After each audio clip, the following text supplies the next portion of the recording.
的都看到属于这样。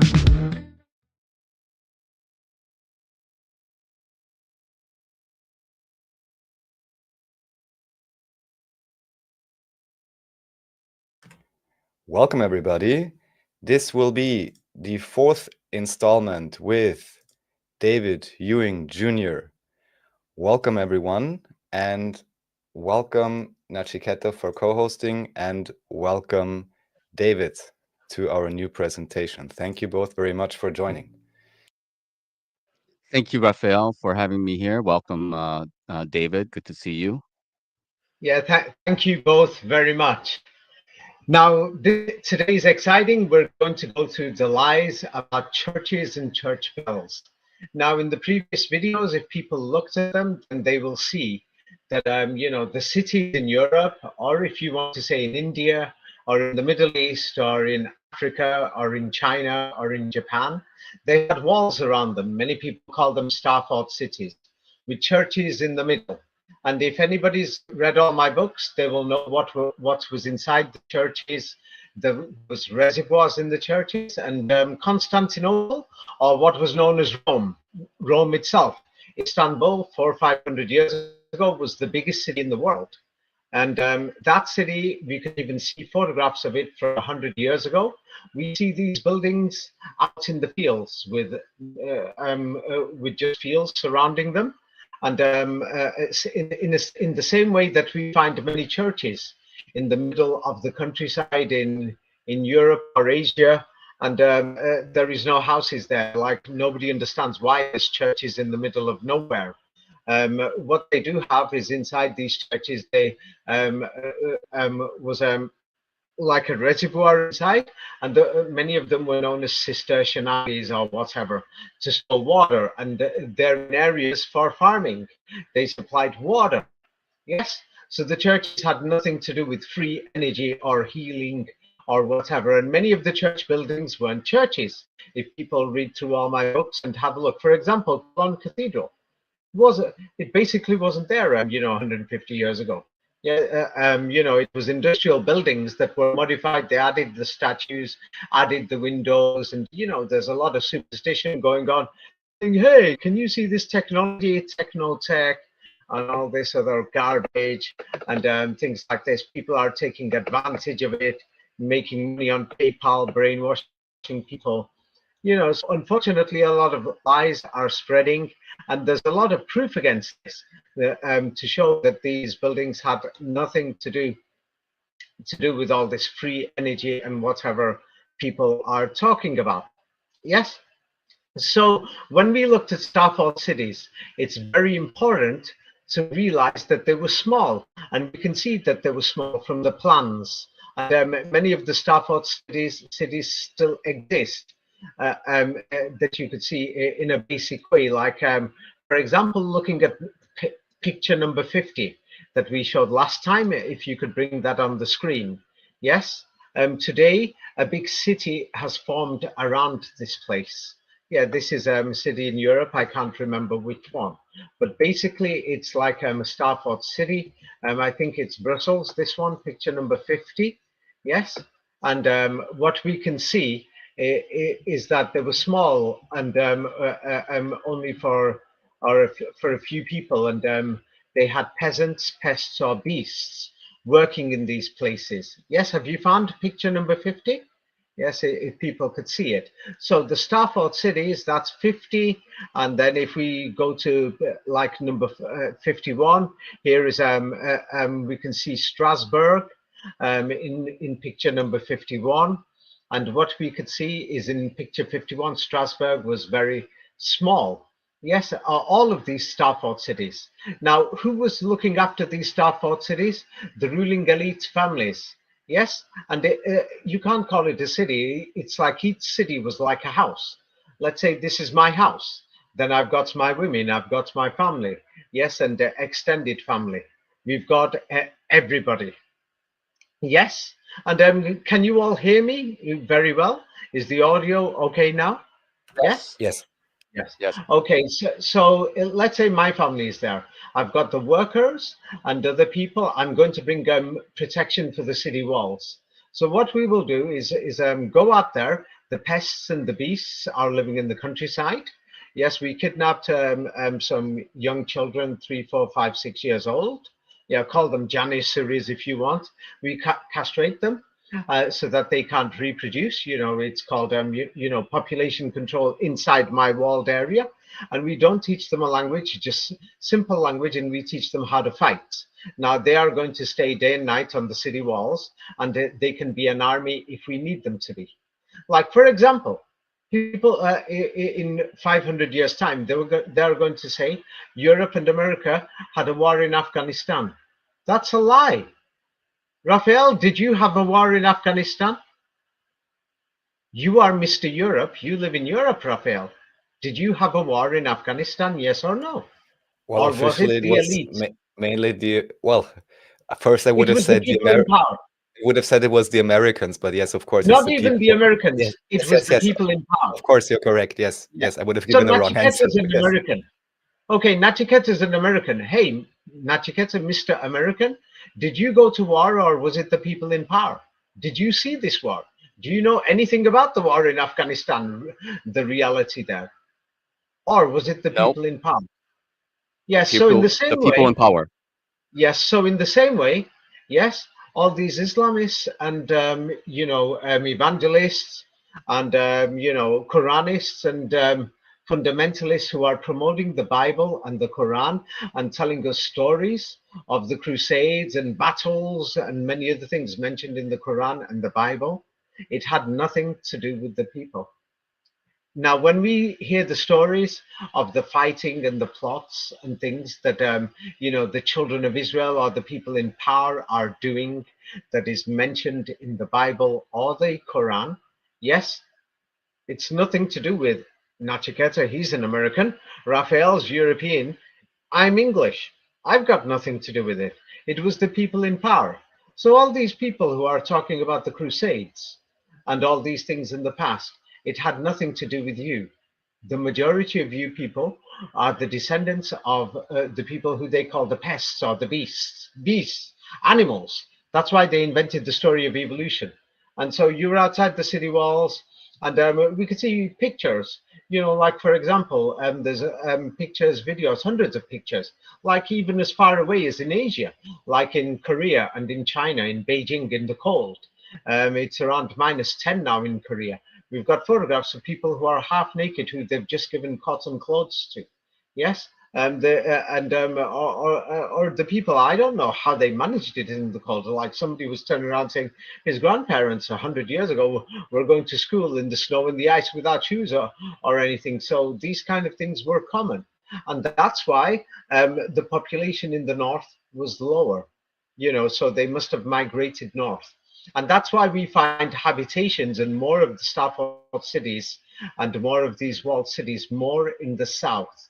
In fact, in places like Spain, in Italy, in the Balkans and other places, we find more of them. They increase as we go in the south compared to the north. Of course, there is in the north, but there is a lot less. And then so the resistance moved up north, and they talk about the Barbarians or the barbarians or the children of the Aryans or the Arius or Aaron, Barbarian Aaron. Yes, the Aryans who were the followers of Aaron. But and many people, if they want to understand more what the infighting is going on, it's going on today.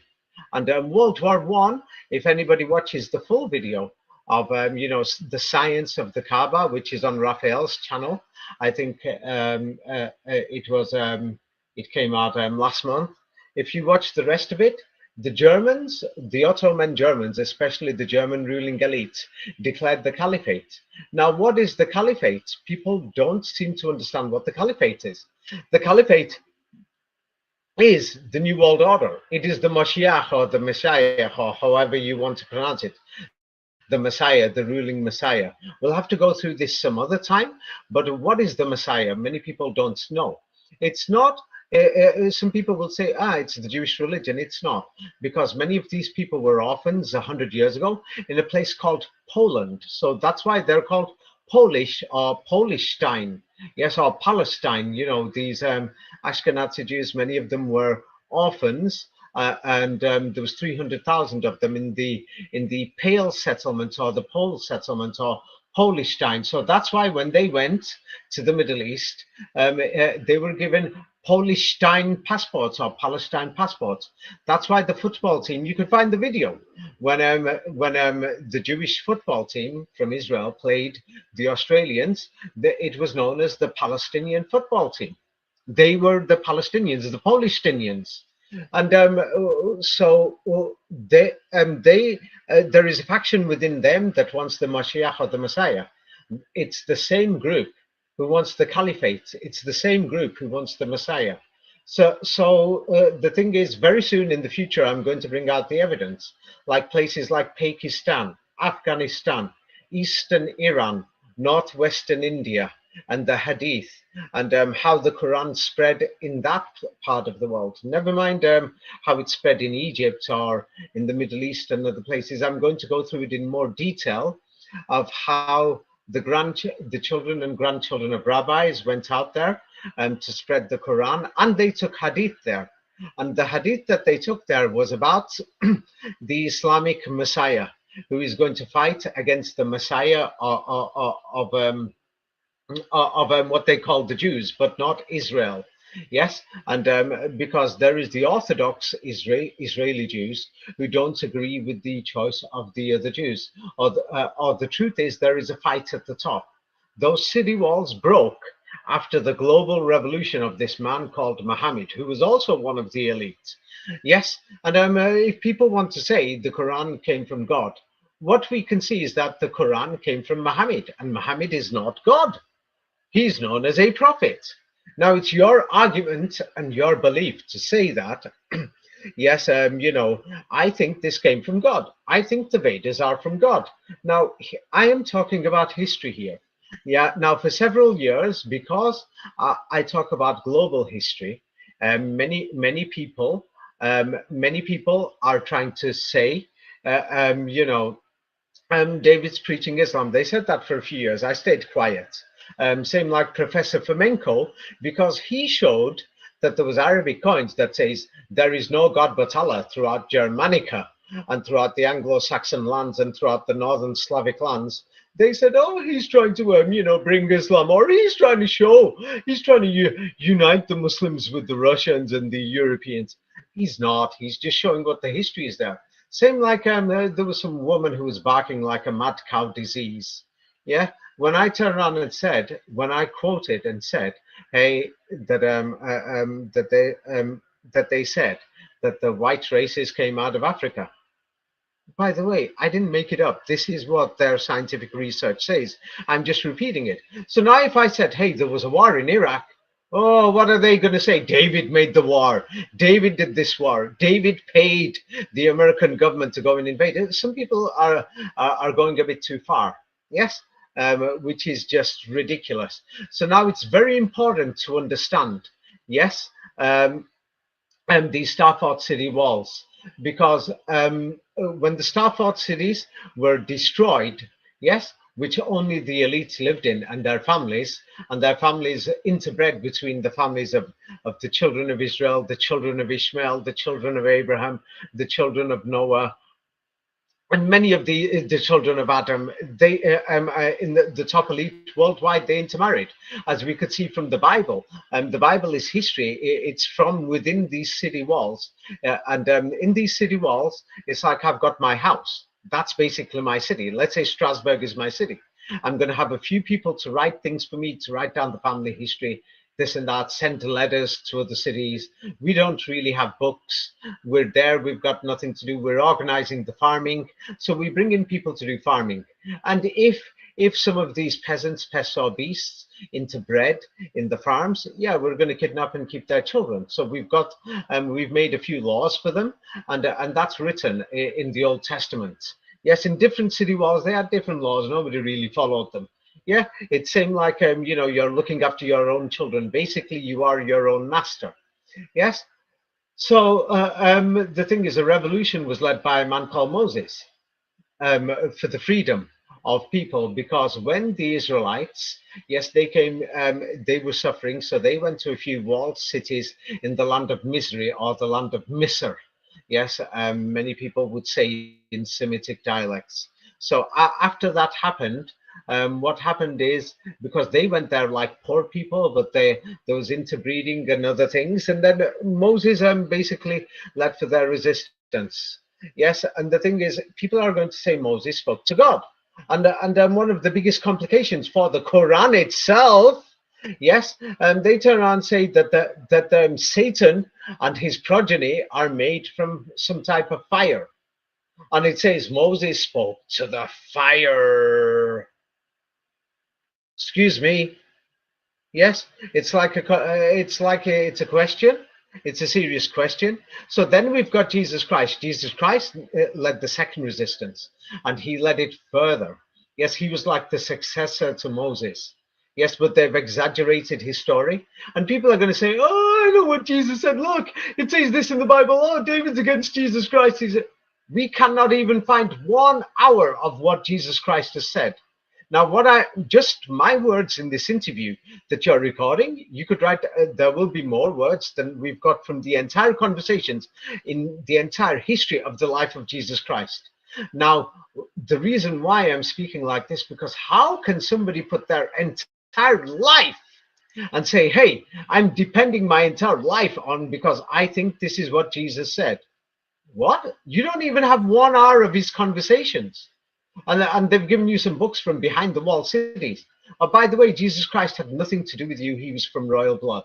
Now, there's some other idiots who are writing down, oh, Flamenco called them royal Christians. David sometimes calls them, the royal Jews or the royal Muslims. Get over it. What's wrong with you? Obama? Yeah, he was an American. So in 100 years' time, they'll say the whites ruled America. But Obama was black, wasn't he? Yeah, and they'll say members of Congress, they had that Somalian woman. She was black, wasn't she? Yeah, so the thing is, you could give whatever title. Before Jesus Christ came along, what do you call these royal people then? So I'm speaking like this because people are becoming ridiculous in defending these religions that unfortunately that have led to mass scale murder.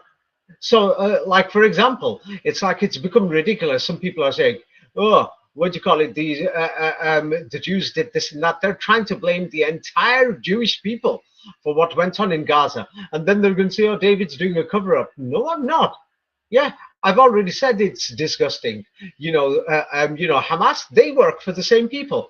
Go and check it out. When the war in Croatia happened, the Americans mysteriously found all the Hezbollah fighters. They mysteriously found them all, and they were all working for the Americans. They're just a bunch of gangsters, drug dealers who Hezbollah is, and they work for the Americans.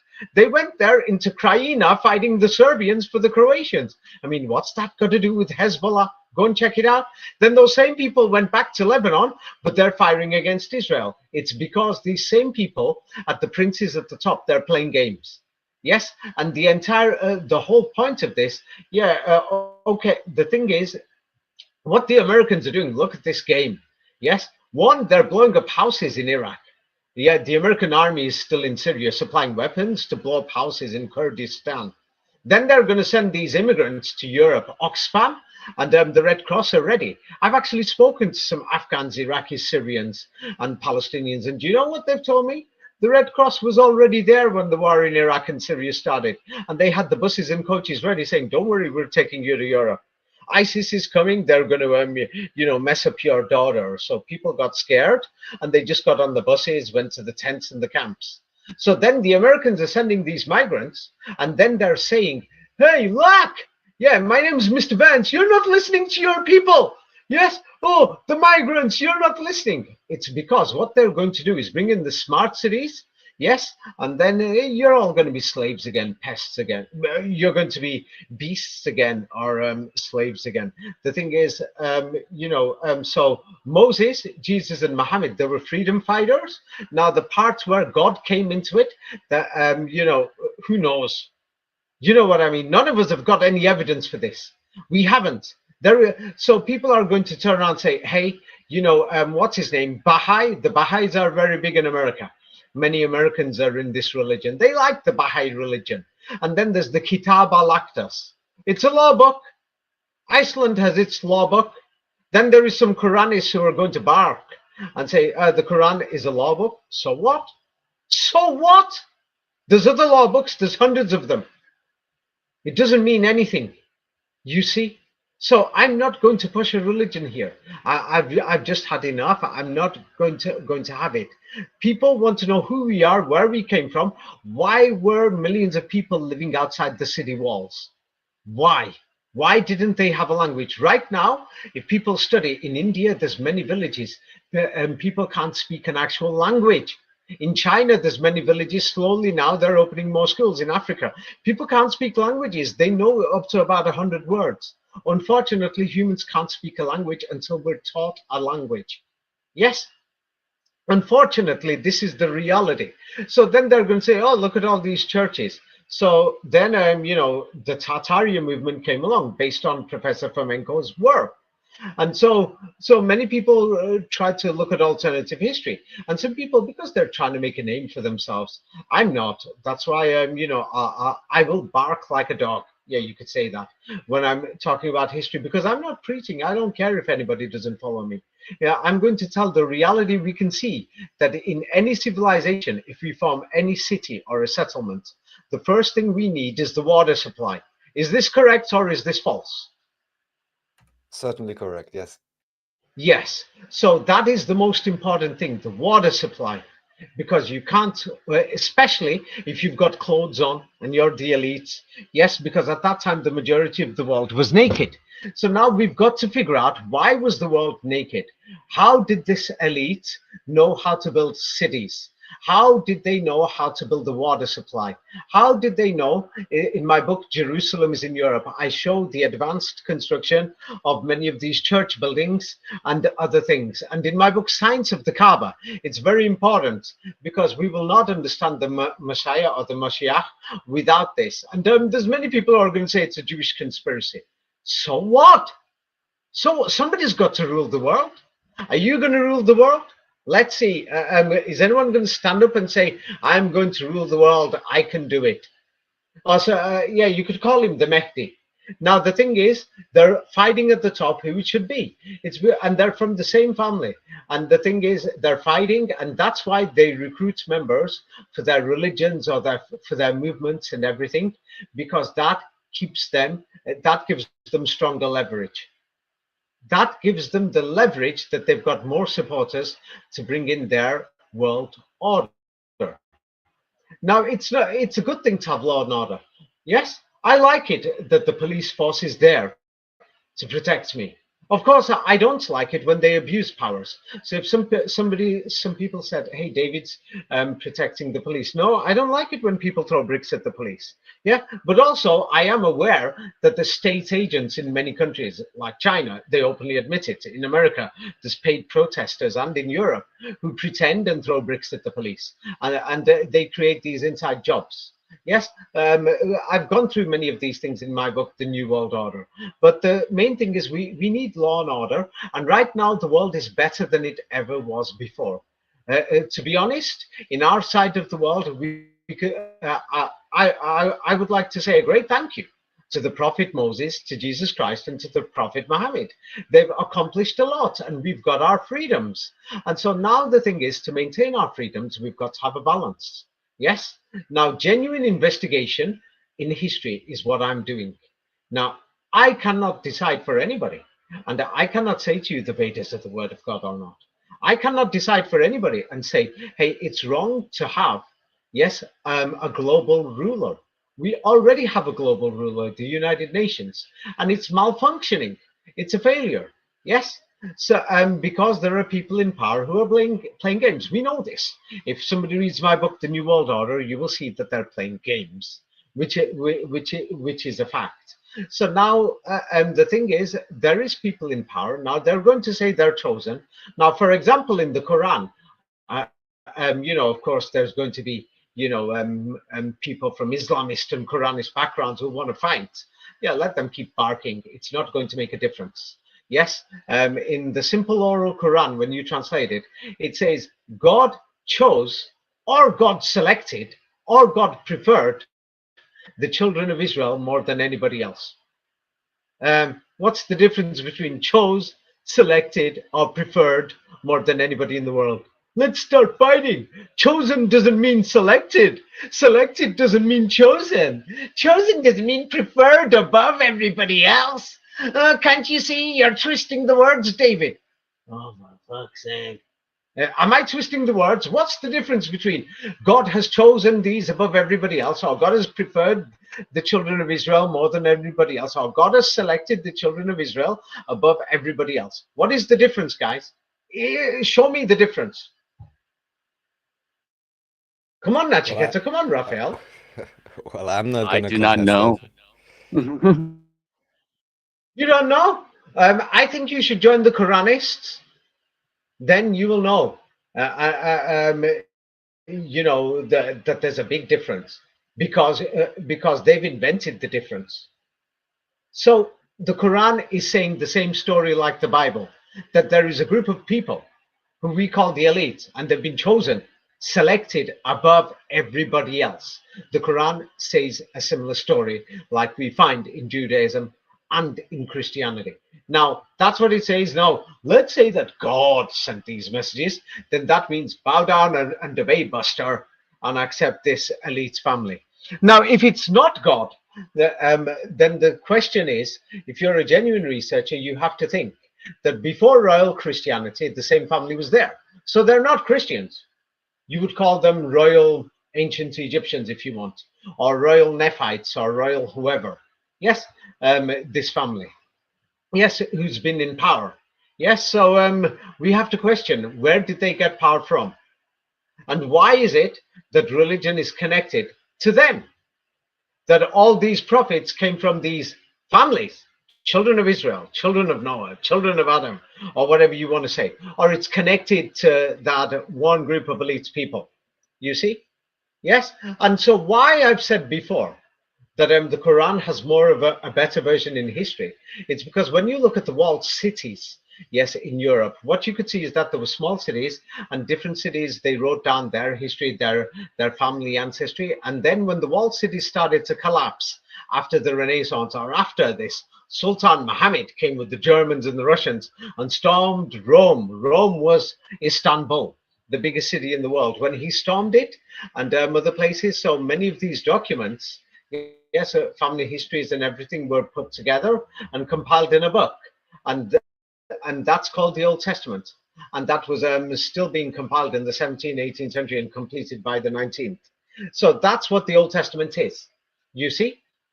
And this family, some of these family, they say were chosen, that some of them even say that we actually are God, because they believe that they have the 33rd degree within them. And that is explained in my book, 33 Degrees. It's too long to go into here.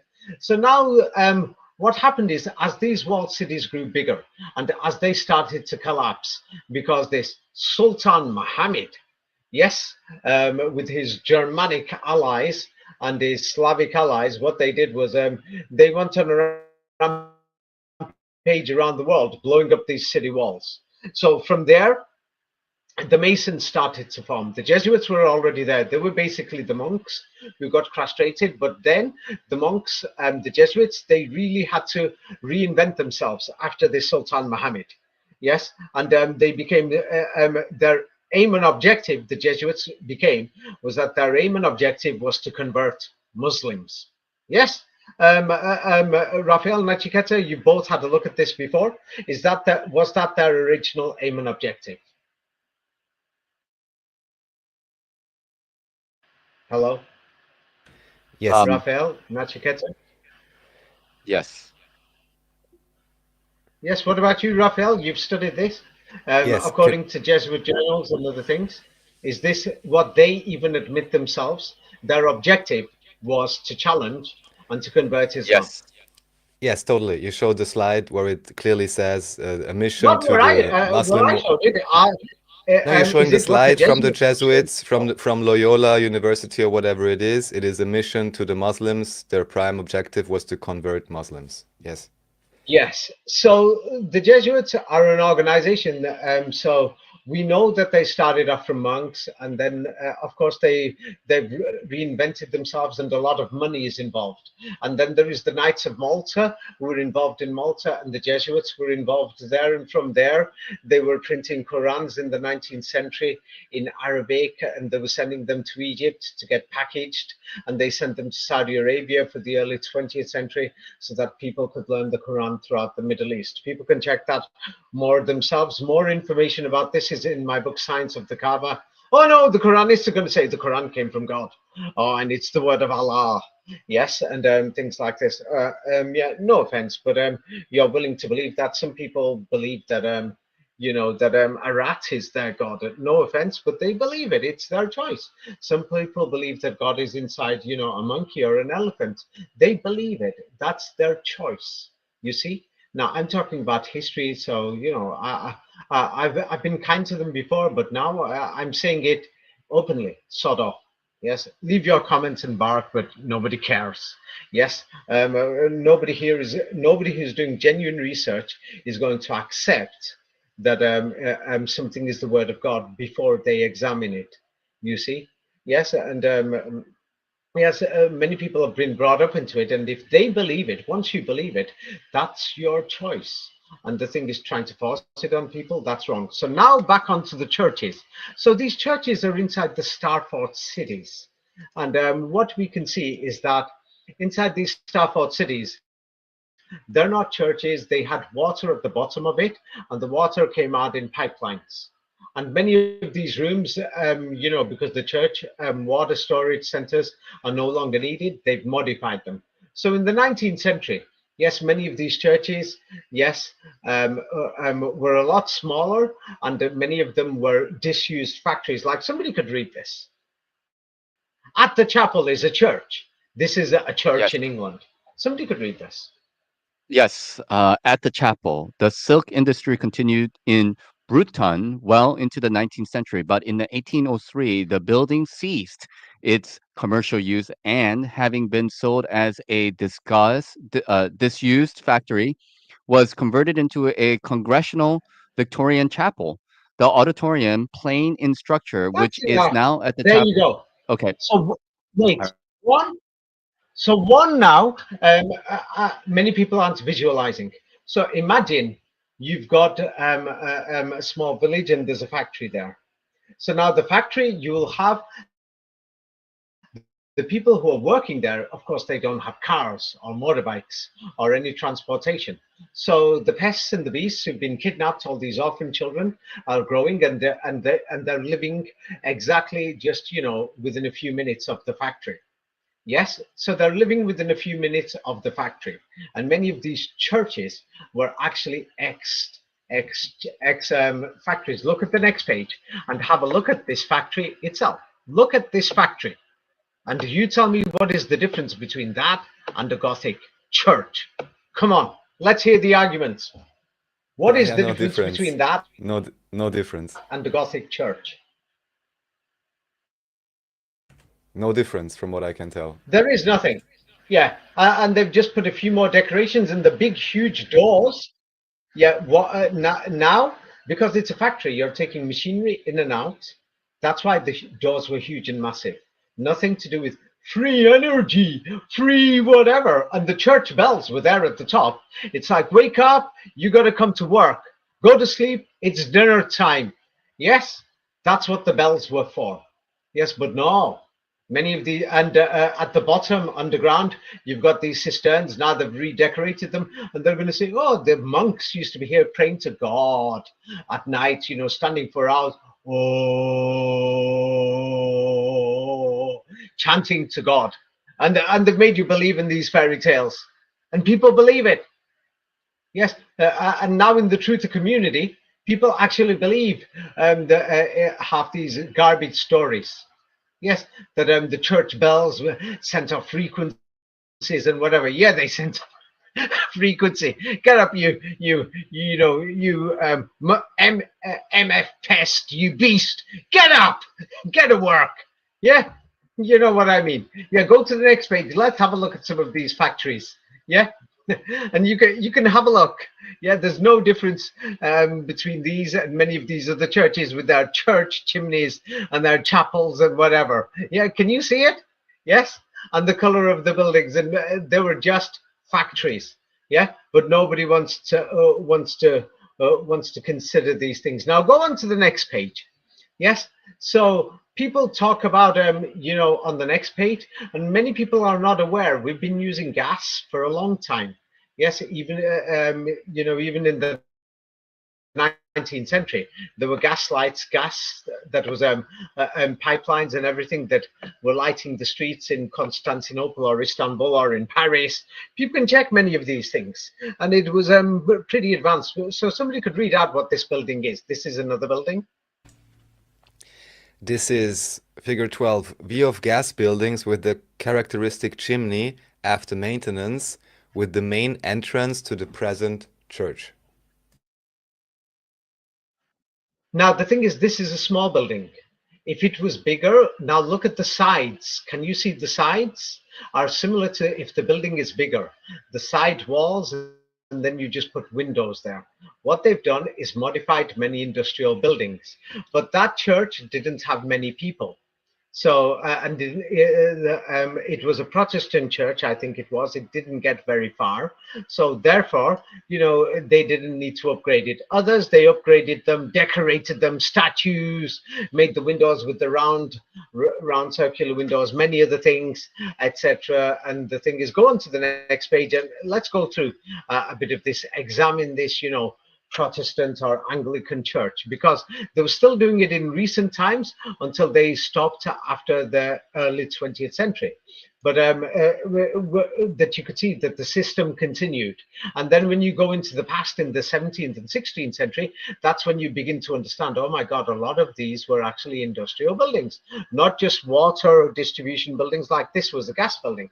So somebody could read this, including what the figures in the diagrams are, and pay attention to underground of the building.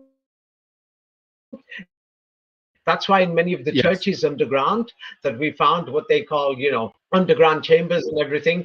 And many people are thinking, what were they for? And they filled them with skulls and bones, because once you storm one city, yes, when the Crusades happened, another thing, two sides fighting each other, the followers of Jesus Christ, Muhammad, and Moses fighting the other side, they turned around and thought, we have to kill the peasants, the pests, yes, who are working in the farms, because these pests are clever. They can speak. This Mohammed and this Jesus Christ taught them languages. They know the science, our science, how to build houses. They're going to learn our secret technology, that they're going to be our equals. That's why they started killing them. My book, Skulls and Bones, goes through this more. But somebody could read this. I think it's my turn. Figure 11 diagram of the diagram of the heating and ventilation of the Protestant parish house of the Assumption in Schwinkerschen, Bavaria. Bavaria. A storage Bavaria, yes, a heat in the summer, heating the building in winter. Source 30. Another example of a limited interference in the structure of the historic building, but on a different Heating the basis, building without in winter. Yes. Without incorporating a separate box structure, is the conversion of the former gas plant in the center of Birmingham, England. It was transformed into the Anglican Church, now known as St. Luke's Gas Street. For the purpose of this alteration, a former gas retort house was used. This is the last remaining building of Birmingham's first gas works. Okay, go to the next page and leave it on the next page. Yes, so now on the next page, what we did is, on the next page, we can see the pictures of the gasworks. And it's just a factory, yes, with the factory chimney, and they had their bells there. And today it's used as a church. So, but then if we now go back to page 126. Yes, and the further we go back, the industrial buildings look more Gothic. Now go back to page 126, and they look Gothic. And so the thing is, because the construction and the bricks and the location and the type of building or how big the industrial building was. And so what we can see is now going to onto page 129. Yes, what we could see here is from the diagram in figure 11 on page 129 is the storage in heating of the that they're storing heat and other things through the water mechanisms or whatever. So the central heating system of heating water. Yes, and the Quran mentions the story that these church or industrial buildings that we find, many of the old ones that King Solomon built them. This is in my book, Jerusalem is in Europe, that the Quran mentions the story for the older Gothic building with the arches and the rib arches. Yes, that there were buildings that boiled water and things, and that's where the central heating system was. Yes, and they must have had that for centuries throughout Europe for the ruling families, and the ruling families were the only humans around. Everybody else was an unevolved animal. Now you can check through hundreds of buildings like this throughout Europe. Now go to page 131. And somebody could read page 131. Yes, this is from academia.edu.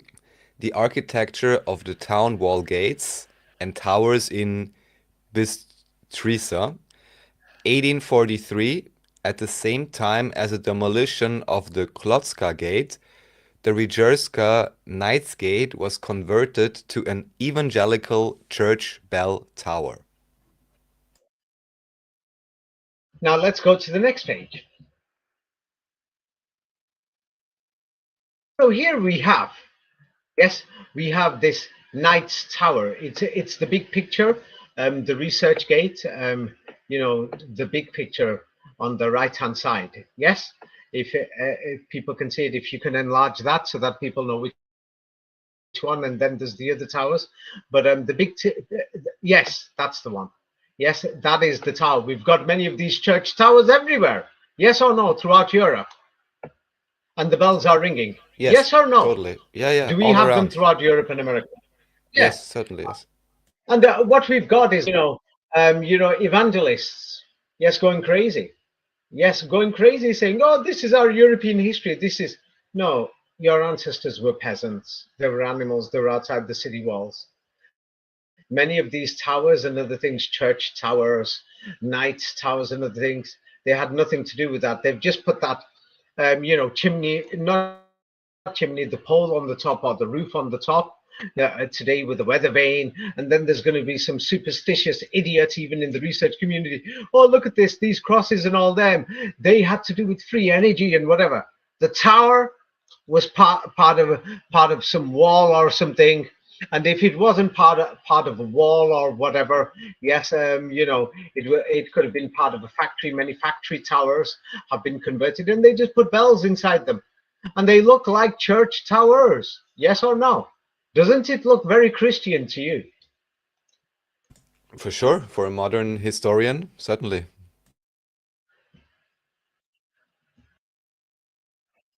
Yeah, yes, but even to me, it looks very Christian. That if I went there, I'll say, hey, because we've been brainwashed, programmed to believe that these are actually Christian buildings, and we're going to imagine there was guards and knights there praying to Jesus Christ, and they had the Bible for centuries. We'll imagine that.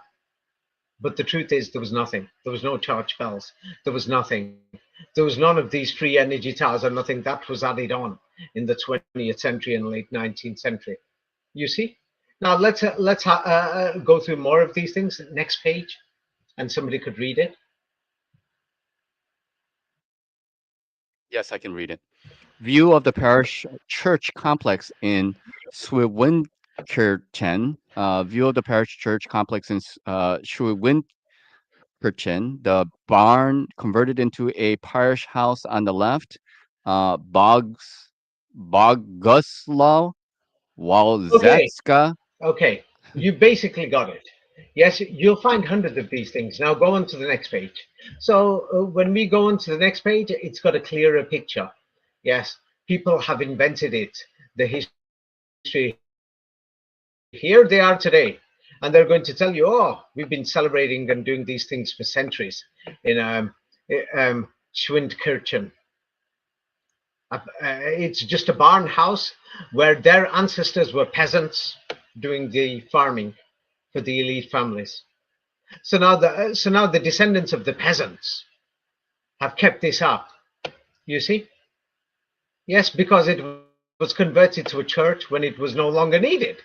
What does that look like to you? I've got slaves, yes, and they're working as peasants doing the farming. They only get the limited produce. They're treated like animals throughout the Middle Ages and the Renaissance. And now that after the Sultan Muhammad storms Istanbul, Constantinople, where the church was based, after this, the elites lose power. And then, the system in the countryside breaks down. The peasants start to get clothes. They learn languages. So what are you going to do? You're going to give them a fake Christianity in the 19th century. And now they've started to think, hey, this is some sort of religion. Can you not see this? Can you guys see this or not? It looks like a joke Yes, to me. yes. Go to the next page and let's see how this barn looks out today. Look at the next page. It's even better. Here is the same village today. It's even better, these barns. Oh no, they're Christian churches with church bells. Ding, ding, ding, ding, ding, ding, dong. Ding, ding, ding, ding, ding, ding, dong. And everyone's going to say, they've had church bells there for centuries. Oh, it was free energy. Oh, don't you know at the top of there was like, the weather vane thing there. Oh, that had something to do with free energy too. It's some healing powers or processes or whatever. It was the barn. And because now you've got since the mid 20th century, we've got intensive farming, and they force people off the countryside because now the big farms and big landowners control all the farming. You don't need these pests anymore. That's why we had all these wars until World War One, II, and everything, and burnt all the countryside. Can't you remember? We did that too. Yeah, destroyed everything. After this Sultan Muhammad and the Crusades and his Protestant Reformation, collapsed the elite.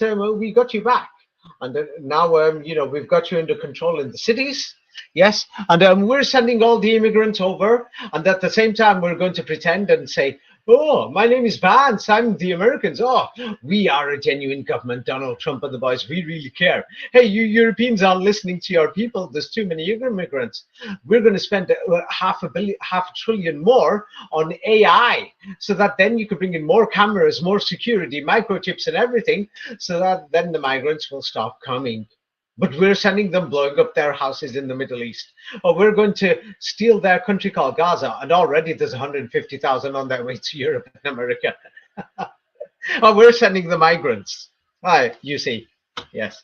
Don't worry about it. We're not two-faced.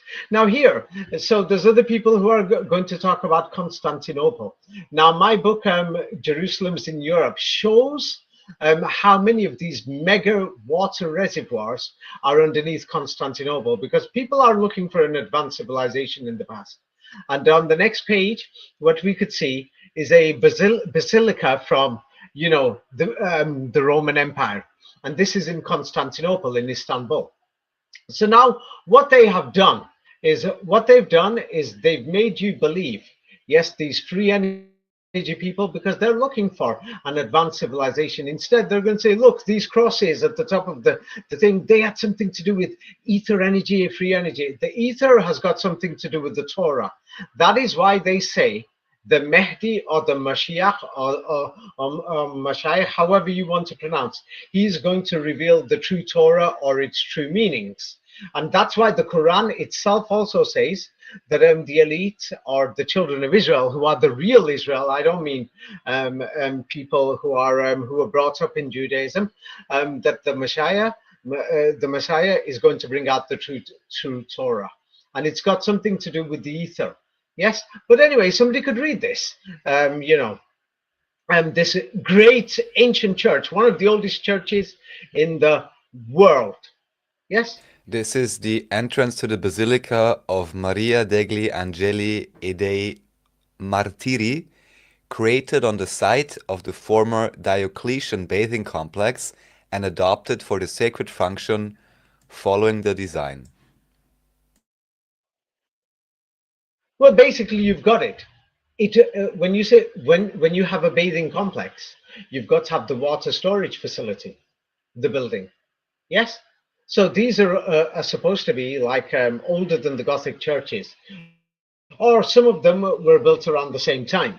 So now I forgot if that's in Istanbul or if it's in Rome, but whichever one it is, as you can see, yes, it's connected to the water, and it was an industrial building, part of the bathing complex. Yes or no?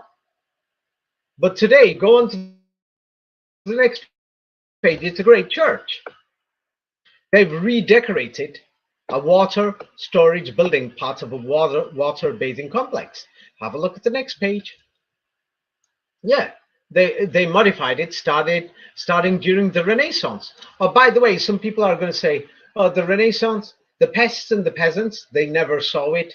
This is described in my books, The Last Crusade and Skulls and Bones. The Renaissance, none of the peasants, or the pests, 90% of the world's people never saw the Renaissance or anything. In the same way, 90% of the world's people did not see the war in Afghanistan. They don't even know. It's because it had something to do with the elites. So what they were doing is redecorating and preparing all these buildings while the war is going on the outside.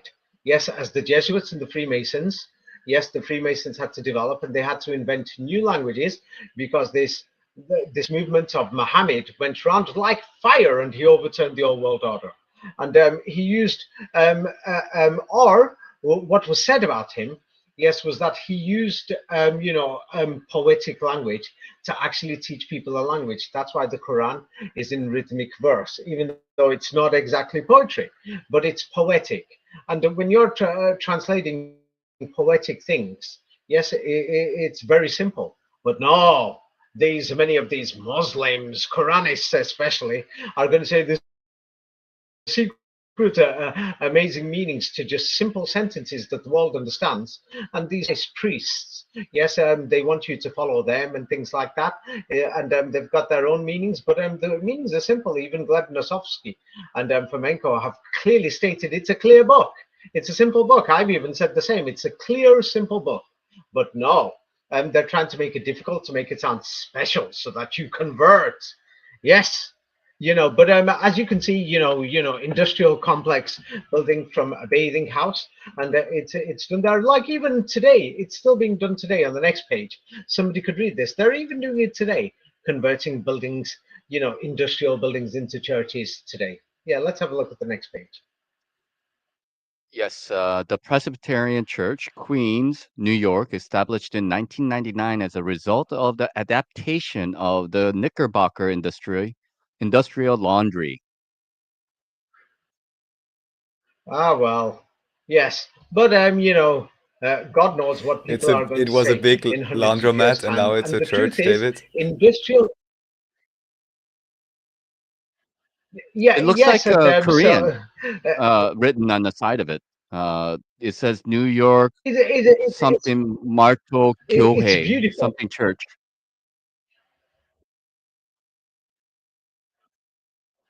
Yeah, maybe a lot of Korean people go there. And the truth is, I'm not going to lie. I actually think that not evangelists, the preachers, but evangelical Protestant Presbyterian Christianity, even though the history is a fraud, but many of the people are nice.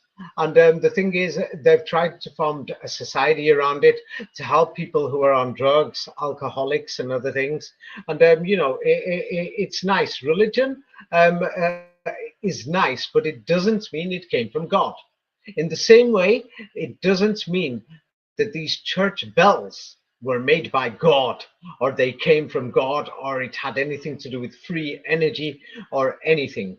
Now, the thing is, if we don't agree with somebody on some of their religious beliefs or something, then the thing is, we could discuss things nicely, and things and exchange information. But the thing is, I'm talking about history. I'm not here to preach. So if anybody is preaching, I've told them to sod off in a polite way. Yes, you know what I mean. I'm not interested in preachers or monkeys. Yes, I'm very sorry. Yes. So the thing is, the next page, and so we're always hearing about it. Yes, that everywhere. Yes, in every city, companies come and go. That everybody knows that the companies, they offer you jobs 10 years, 15 years, they go bankrupt, and so many industrial buildings like this is. It's costing billions of dollars. So we always modify industrial buildings. Yes, we're always modifying these things. So now on the next page, and the thing is, you will find hundreds of reports about this in many universities, and you could find them in many town halls. On the next page, yes, here, yes, somebody could read this, and there's many papers. People could Yes. study this for years. This is This from paper, Sciendo.com, Churches from Former Factories. This paper focuses on architectural transformations of some post-industrial objects into sacral functions. yes, there's hundreds of reports of this, and it's happening everywhere, not just in Europe. Like, go on the next page. Here is in Latin America, and so we've been doing this for centuries. That many of these industrial buildings that were inside the city-walled areas, that they weren't for the big industries. If it was like in the 16th, 17th century, it was like for the elites, like my family. And the peasants' families didn't enjoy this beautiful water or the hot water and things like this. The water was used for farming for my family, and in the same way today, the rich families waste food, their extravagant weddings and everything, and other functions, and all the time throwing away these things. And the peasants and the poor have like $50 to live off, or €50 a week, and they buy the minimum food. But here is just a classic example. You'll find thousands of examples, and if you study the history of many of these buildings, you go into them deep, all these alleged cathedrals and everything, nothing to do with free energy in bells. Somebody could read this. Yes. Yes. It says Bolivia. Bolivia. Yeah, Bolivia, pre-national state of city of Potosi. In the 16th century, this area was regarded as the world's largest industrial complex. The extraction of silver ore relied on a series of hydraulic mills. The site consists of the industrial monuments of the Cerro Rico, where water is provided by an intricate system of aqueducts and artificial lakes. The colonial town with the Casa de la Moneda, the Church of San Lorenzo, several patrician houses, and the barrios Mitayos, the areas where the workers lived. Now, this, when somebody has a look at the city plan, yes, of Potosi, what it was just 300, 400 years ago, it looks like that it clearly looks like, and what we could see is within what would be defined as the walled area. Like, for example, I mentioned before, the city of Mecca, and within the walled area, there was 40,000 people. It's not like when we say walled, yes, like Mecca itself didn't have any walls. It was an international city. What I mean is like the buildings that look like a wall on the outside, and then there is some cities that actually had walled defense cities. Some of the cities were actually just industrial complexes. And the church, yes, was not a church. And then when they say patrician, the patricians and the publican and the plebiscites, the slaves, and then the managers. Some people, you trained them as managers. Yes, so it was basically where the workers lived, and they just gave them a new history. And what they did was go on to the next page. Cologne Cathedral is one of the best. It's one of the best because it wasn't there before the 19th century, no matter what. And people are going to say, oh, it's some ancient or whatever. So now, yeah, enlarge where it says a model of Cologne Cathedral. Let these so-called free energy people and these evangelists who are screaming and things like this, let them see it with their own eyes. This is Cologne Cathedral, a model of it. And then look at some of the statues. Now you don't have to enlarge it. Let's look at these statues. And so people are thinking this is actually from the. People think that these statues, now zoom out of the picture. Yeah, zoom out, and People can see the statues, and people will think these statues are amazing. How did they do them in the 15th century or in the Middle Ages? Sorry, they made them only in the last 100 years or 120 years. Yes, these statues. Go on to the next page and you'll see some of them. Yes, some of them that we think that you can see somebody's, ace or the backside and other things, and what you could see is dirty body parts and everything. Unfortunately, these things were put there only in the last 100 years, and they were still decorating these places in the 1930s, 40s, and 50s. Many of these churches and cathedrals throughout Europe and America.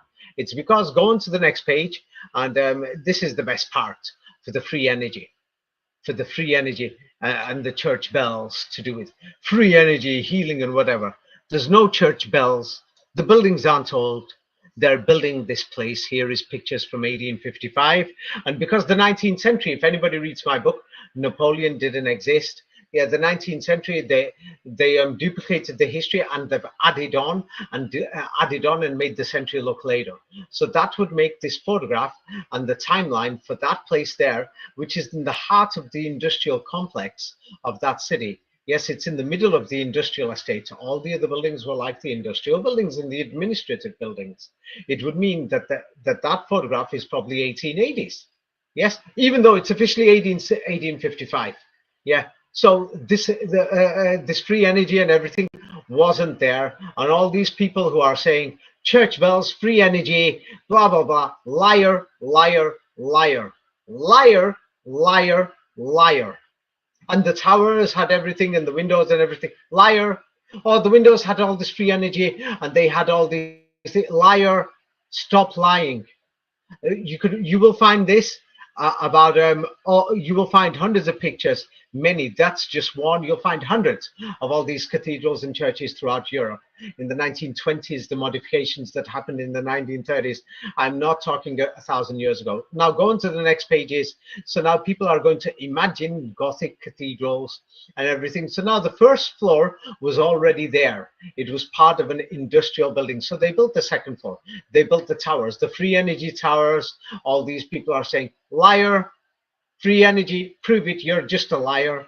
Many of these people have got their huge PayPals, or they're looking for followers or likes on Instagram, TikTok, saying, hey, there was an ancient civilization, Tartaria. Liar, this building's not ancient. Liar, that tower was put there recently 100 years ago. I don't see no free energy coming from it. Liar. Yeah, even the towers weren't there. They put the bells in the towers. Ding dong, making noises. Liar. I don't see no energy coming from there. Now, Nachiketa Raphael, if you believe that these buildings had something to do with free energy, and the bells especially gave off frequencies or something, and it had something to do with free energy frequencies, the bells, please speak up now. I'll let you speak up. I don't have an opinion about it either way, so I'm just here to learn. What I will say is the idea, of course, is popular. What should be noted, and what I always found fascinating, is that at least the decorations, even if they were added later, both in terms of the ornamentation of the stone and also the windows themselves, at least they have what they would call cymatic patterns. So doesn't mean it has to do anything with free energy, but at least the patterning and so on is very intricate and seems like, oh, let me put it like this, it seems to follow sacred geometry. Yeah, let me just say that. Sacred geometry, that's the answer. So that's the answer. So there is, I wrote the book Science of the Kaaba. Yes, and many people will say the Kaaba is Islamic, but it's got to do with, the tefillin. The tefillin is also in the shape of a cube, and the sacred geometry, the 33rd degree and the cube and the tefillin that's written in the Kabbalah books, that God himself wears a tefillin or a cube, and the cube is based on the sacred geometry, and it's the 19 of the flower of life and everything. I've gone through that in the Science of the Kaaba. So they put all these things there because they know that these decorations are beautiful. And indeed, they are beautiful. They are amazing.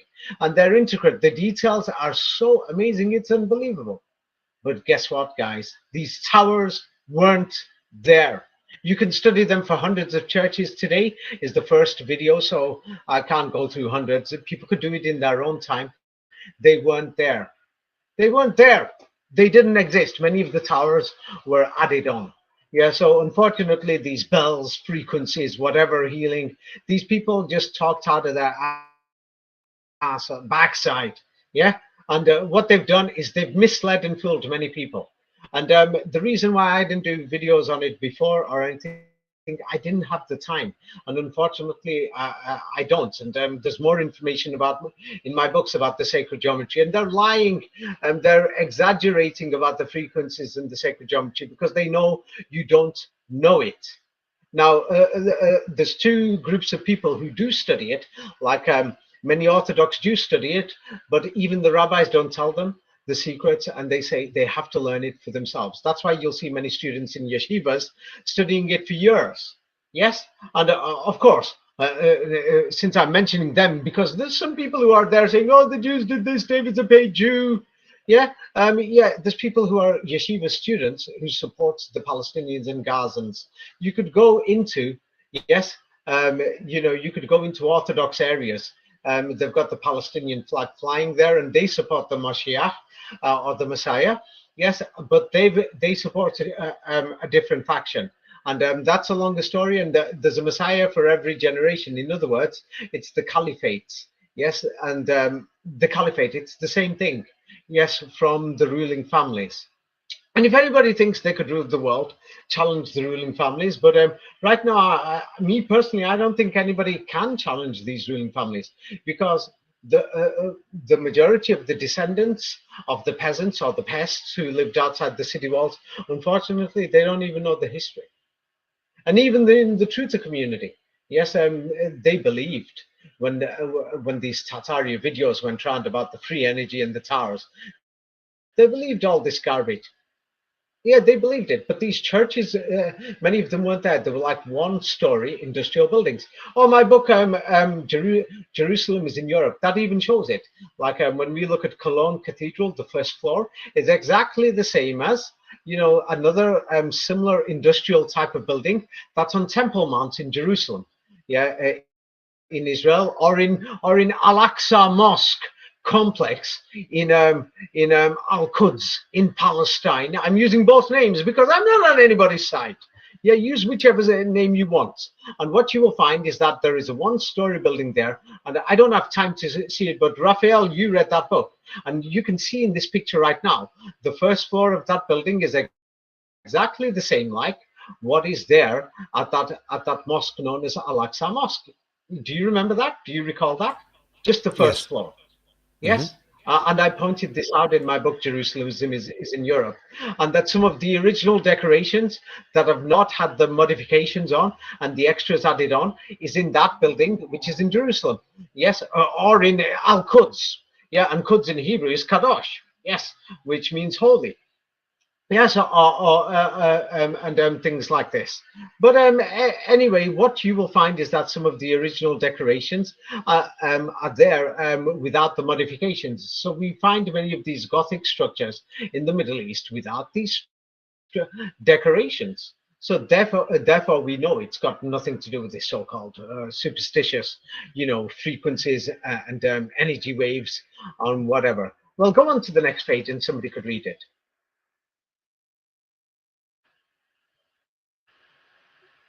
Must be my turn. Someone posted on bells. There is more evidence. According to folklore, the bells were rung to keep the evil spirits at bay. They hate that sound, so it wouldn't necessarily be a healing effect. Yes, Should I but continue? anyway, this is from a Tartaria group. Yeah, no, wait. This is from a Tartaria group on Reddit. So people are discussing, and many people believe it, and the other people believe the history. Yes, the bells were there to keep the evil spirits. No, the bells didn't even exist in the past. It's a total scam. It's a total fake history that the Jesuits have written. Now continue. Yes, in Instagram Tartaria groups. Yes. Instagram says not a word was spoken. Not a The word. church bells. Not a word was spoken. The church bells all were broken. Not a word was spoken. The church bells all were broken. 432 hertz. Heels. Let's five. Yes. Yes. So basically, for that video, go on to the next page. Yes. And so there's many of these videos. They're claiming that these bells and these sounds in these churches, it echoed through the arches and everything, and it caused healing and all this. It's just garbage. Yeah, I could turn around and say, when somebody in the future, I could say, do you know toilets when they flushed? That was in a toilet. They're lying. That was advanced technology. The water sound was healing. Yeah, and it didn't make the shit come out of your body. It sent it back up your ass. That's how dumb these people have become, and they're making so many of these videos, and they're saying these things. Yes. But the main thing is so they pointed out something in the title in the previous page. They said the church bells were all broken and removed. Thousands of them, they removed them.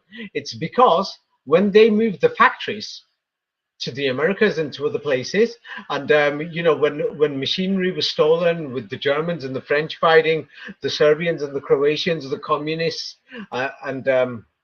and the Western Europeans, the French and the Italians, and people were fighting. They always stole each other's machinery and other things. But let's find out what these bells were actually for.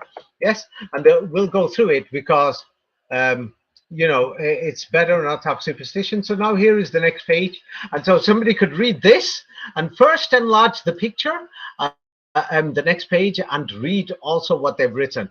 Let's just have a look. This is on TikTok Tartaria groups. Yes, it says the bells would activated parts of the brain.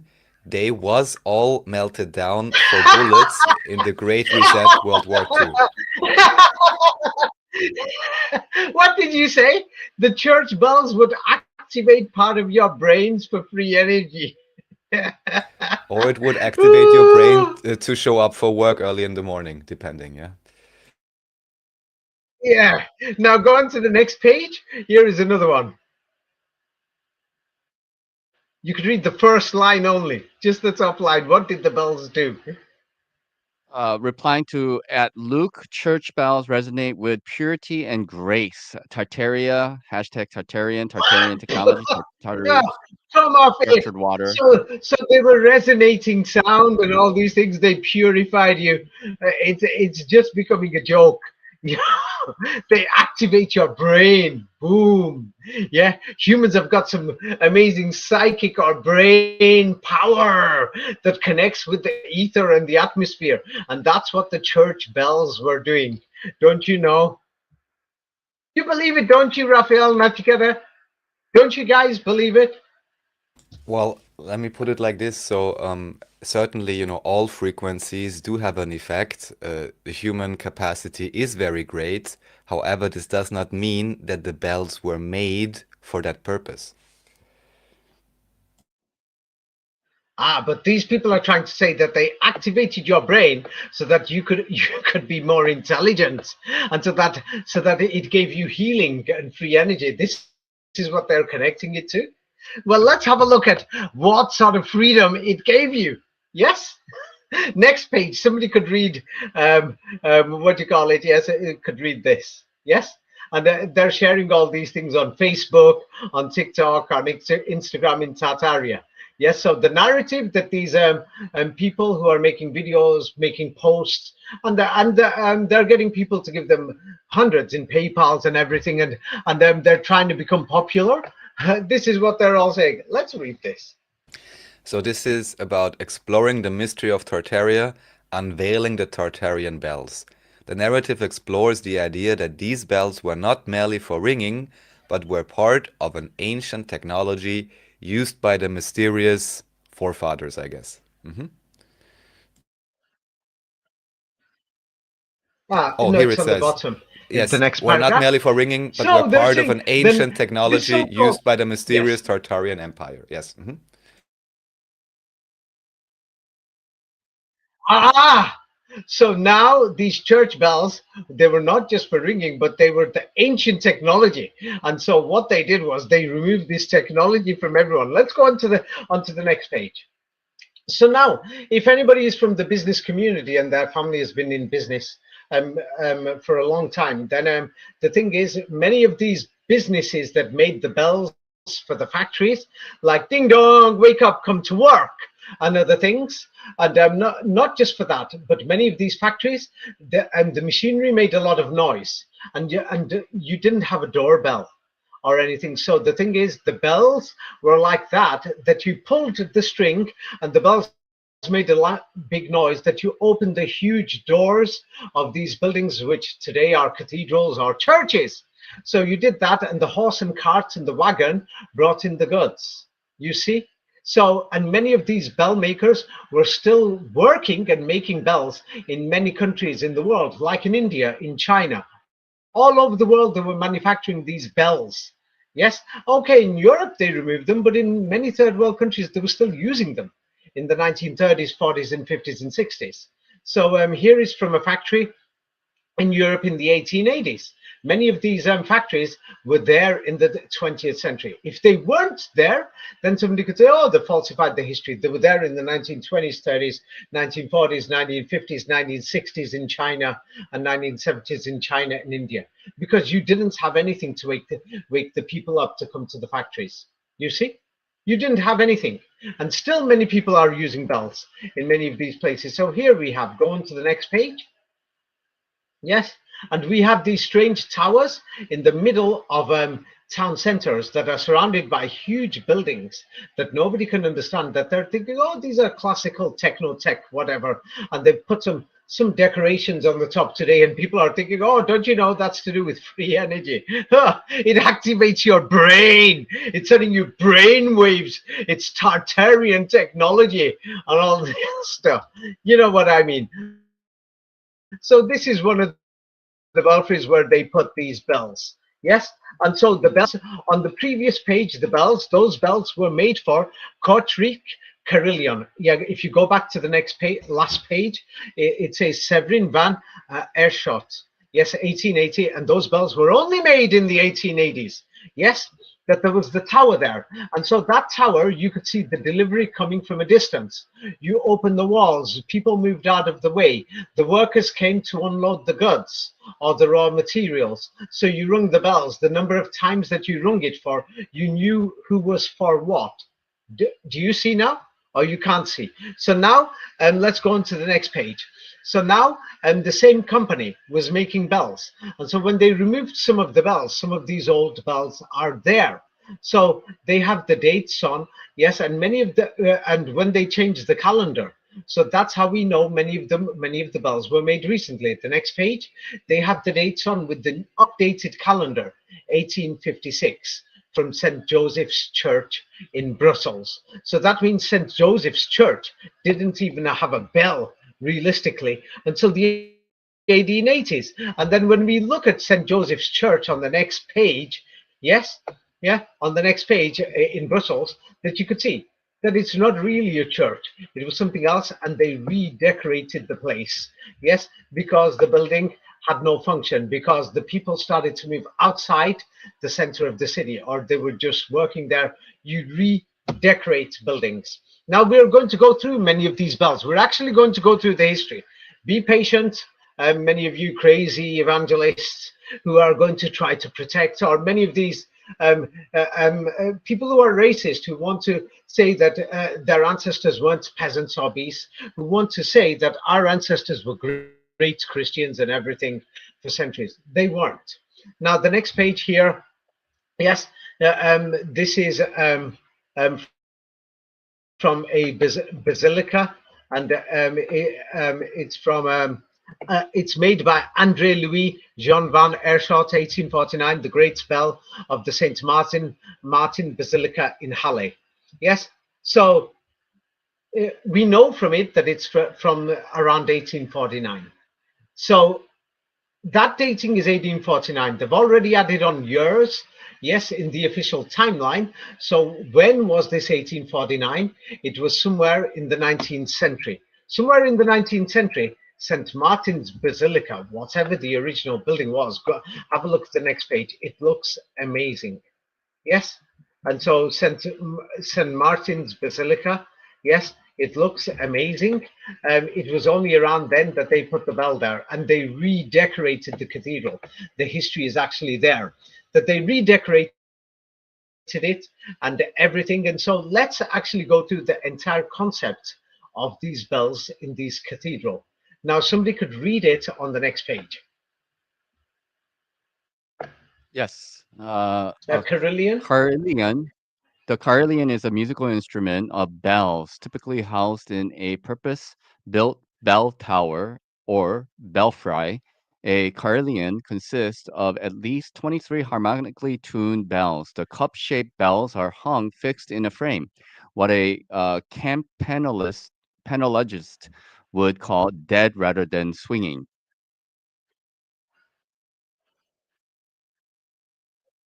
Yes. Now, many of these bells were only placed there in the 19th century. They weren't there before. Now, let's have a look at the factories. Next page, and you will find these factories. Yes, that many of them have the date, 1849. Now, the question is, when was 1849? Was 1849 in the year 1900? It's because they played with the calendar. This is in my book, Napoleon Did Not Exist and Secrets of the Kabbalah, how they modified the year 1900. Because many of these factories were, and the dating doesn't make sense because they were still putting some of these dates on, 1850s and 1860s, in the 1910s and 1920s, which doesn't make sense. Here are some of the factories that they were making them. Yes, and so when the war started in Europe, yes, what they did was they took many of these bells and they used them for bullets. But we've got many of these factories, and many people's grandpas worked in these factories in the 1920s, 30s, and 40s. Yes, and even in the 1950s. So no matter what, all these evangelists and preachers are going to say, no, it's not true. Oh, no, it's not true. In our Europe, our ancestors, oh, they've been going to church. Our history is Christian. No, it's not. This system never existed. Yes, many of the bells were only made in the 19th century and they were made for industrial purposes, and then the buildings were repurposed and remodified. Yes, and I'm here on the next page. So they had all these child workers who they kidnapped and everything. And on the next page, we could see these children who are working, teenagers, making many of the bells. There's hundreds of pictures like this, and things like this. They're making the bells and everything. So many of them were made recently. And in fact, the next page, somebody could read this, the next page. Yes, they're going to say refugees, but basically slaves. Yes, people who were running from the wars. Yes, somebody could read Yes. this. The first reverberatory oven had a capacity of approximately 7,000 kilograms. In 1855, You've missed a page. oh You've really? missed a page. Oh You've right, gone okay, past the this page. you Go want, back. yeah, you want to read this Yes. one. All right. So the picture is from Rue Leopold, Yeah, interior of the remember, foundry before remember, 1914. Yes? Yes, David? yeah, Leuven. There is the meaning of Leuven and Levi and Leuven and things like this. Yes, but anyway, somebody could read this because they're talking about World War II, the Nazis, and removing all the bells and everything. But let's find out what these bells were and everything. Let's check some of the factory owners and what the workers said, because many of these people were alive, in the 1990s, and they worked in these factories. Many of these workers, and and they told us, yes, oh, the bells were made only, in the 1930s and 1920s. So, people who are alive just 10 years ago, some of the workers might still be alive now from the 1940s and 50s. So many of these workers have left their statements. Yes. And all these free energy Tartarians and all these liars who are lying to people. Yes. Oh, I'm sorry. I speak in the same way about evangelists and Quranists and terrorists and these Tartarists who are. If anybody's a liar, of course I'm going to speak like that because I turn around thinking, why are these people lying? What's wrong with them? whether it's a religion or history.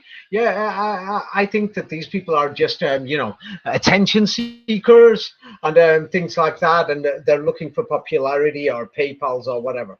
But you could read this. Yes. Along with other Leuven personalities, Felix van Aerschot was taken hostage by the German invaders during the sack of the city. Released in Antwerp, he escaped to England with his family, where he was entrusted by the government with the management of a foundry and munition works in Spitalfields, London, 46 Spelman Street, installed in the buildings of the Robert Warner Bell Foundry, and which mainly employed Belgian refugees. The war led not only to the destruction of the buildings and equipment, but also to the destruction of the collections of the old foundry. The old models of the bells and mortars, i.e. the profiles or templates, the plans or models of the mechanisms.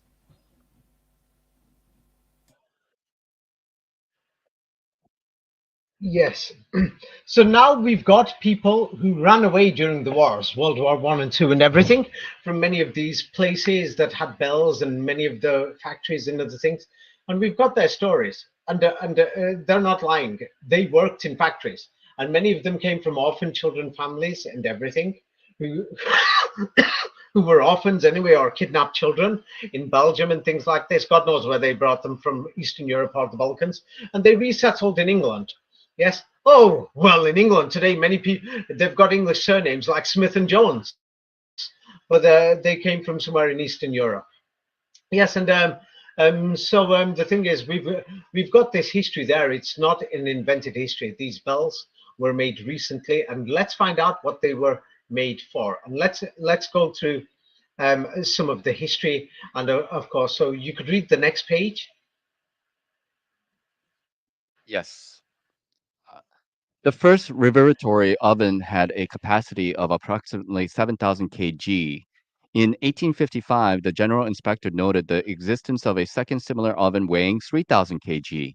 The installation was completed in 1863 with a small 300 kilogram furnace and later with a small crucible furnace. These expansions did not seem to please everyone. A neighbor on Rue de la Station describes the activities as follows. In recent years, the castings have been weekly and sometimes bi-weekly. Each time the ovens operate, a rain of ash and soot covers the properties and the windows must remain tightly closed. The chimneys let out columns of flames which rise several meters high and constitute a real danger for the population. The ringing bells of Severin von Astrolit, Okay. Okay. go ahead. Okay. So now we could basically see that the bells were made in industrial furnaces. It wasn't easy to make them. Yes, that you could see several meters high flames and everything. And then, of course, we can check the history, in the last 100 years, but we can't check the history of the 16th century.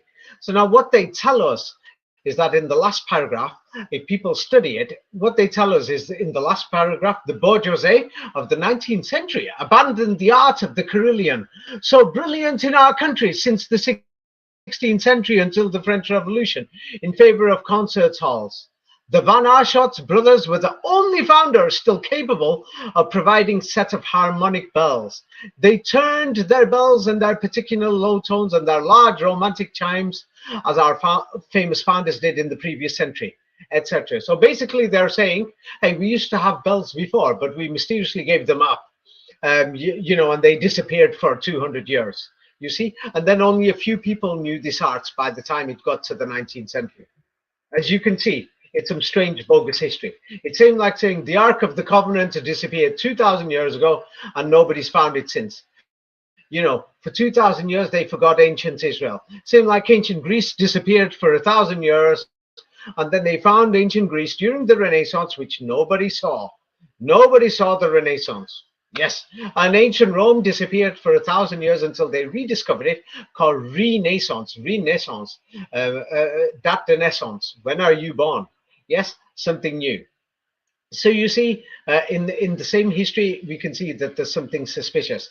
Now, going on to the next page, that we could check the entire history of how they were making these bells.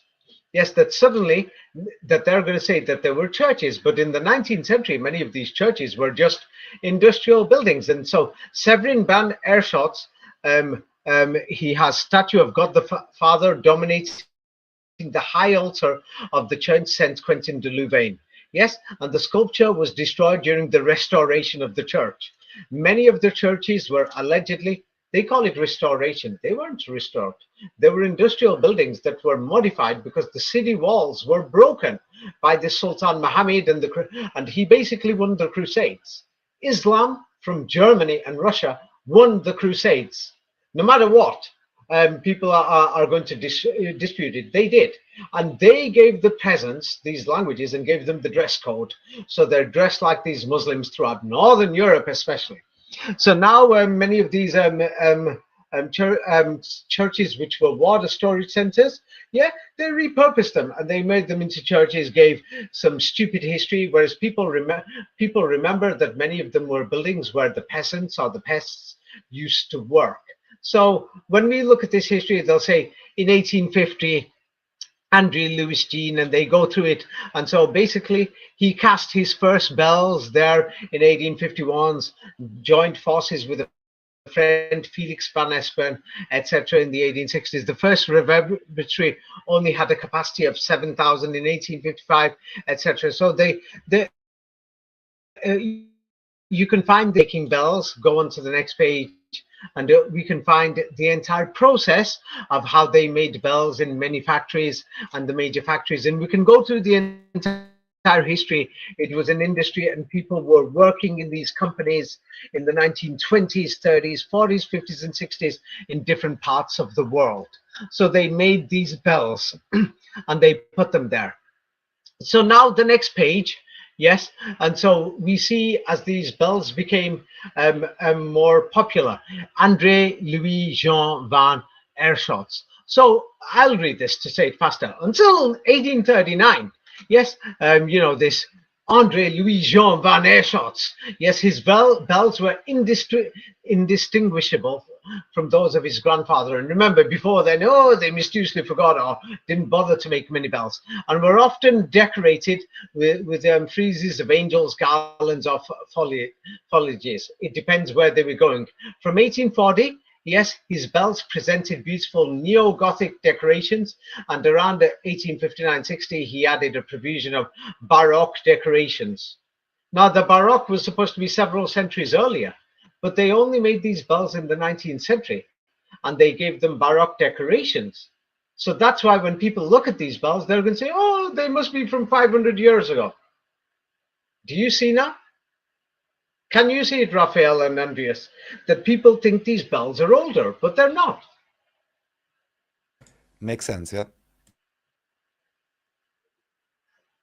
Not make sense. It's like I can make bells right now and make them old and give them some decoration to show it's from the time of the Renaissance or the Baroque. I can do it. Yes, you can do it if there's a market for it. You see?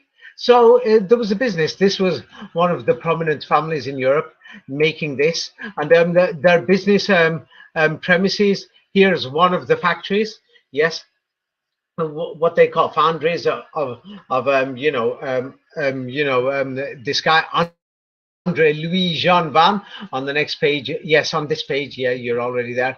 We can see it, and on the next page, we can see that what we could see, it goes through the family and how many of the people learned how to make these bells and other things, and how it spread, and then they were making bells in other cities and how it spread. Yes. And there was a union and children, etc. The next page goes through it because I don't want to run out of time. So people will have to read this page and the next page in their own time. Yes. And so now going to page 168. Yeah, unfortunately, it's because we're at 1.5 hours. Yeah, so I don't want to overdo it. So somebody could read this, Felix van Eerschot's. Yes, Felix van Eerschot reflected the end of the century, where the Industrial Revolution at its peak made everything possible. Yes, so they were manufacturing more and more bells, and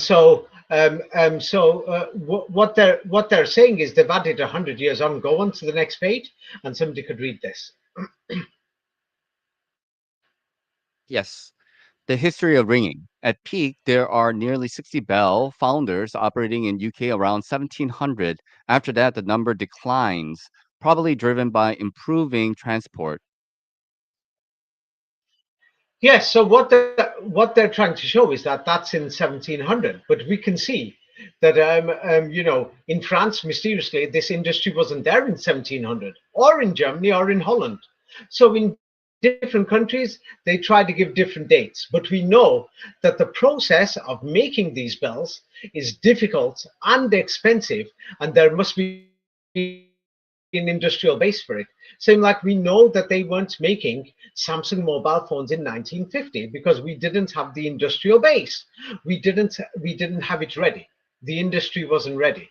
So therefore, they've added on an extra 100 years there. When the reality was the industry was at its peak around 1800 and 1900. It was the 19th century. So people are saying it, even 1700 shows that this history is a lie. Because if they were manufacturing the bells at its peak in 1700, that means most of the church bells that were distributed arrived in most churches by 1800, because it took many years to produce the bells. So that means these church bells were not there for centuries. And were they really used for? Churches. Yes. So let's see what these bells were there for. Yes. And it doesn't. Let's have a look. Yes, somebody could read the next page.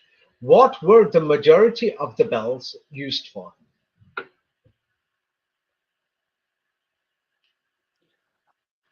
Uh, Foundries cast bells for all manner of installations: churches, schools, municipal buildings, clock towers, ships, trains, and even farms. Roughly 300 different foundries are known to have operated on American soil. Yes. So now these bells had nothing to do with God. You've got the same bells made by the same factories. They're designing them exactly in the same way, basically. Yes, until in the late 19th century, they made them a bit different to make different sounds and everything. Yes, but the thing is, what they were there for is for industries, factories, trains, ships, and for the time to work, basically, for the peasants and other things, and even in the farms. Because get up, you pest or peasant. You've got to work for the elites. So now the next page. This is the official history, what they're telling us. So they've made you believe this because this is what they taught you in school. Historically, bells Somebody have could been read this. associated with religious rites and are still used to call communities together for religious services. Later, bells were made to commemorate important events or people and have been associated with the concepts of peace and freedom. Yeah, and people believe it because you watch the movies, Four Weddings and a Funeral, the bells, weddings, clocks, whatever. But the truth is, that's not the reality. The reality is, so now on the next page. So here we have Nottingham St. James Church. Yes, and we can see here, yes, that they're telling us that and this is the bogus history that they're telling us.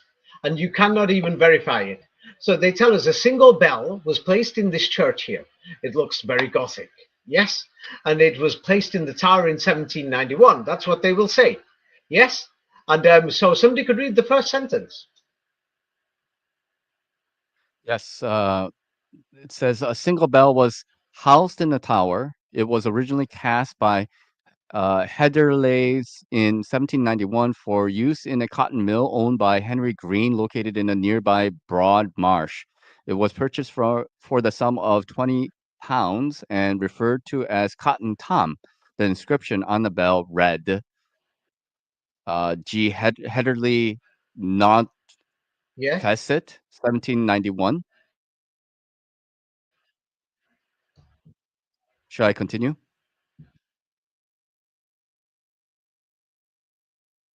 Yes, David? but go to the next page. We don't really need to know that. Yes, yeah, go on to the next page.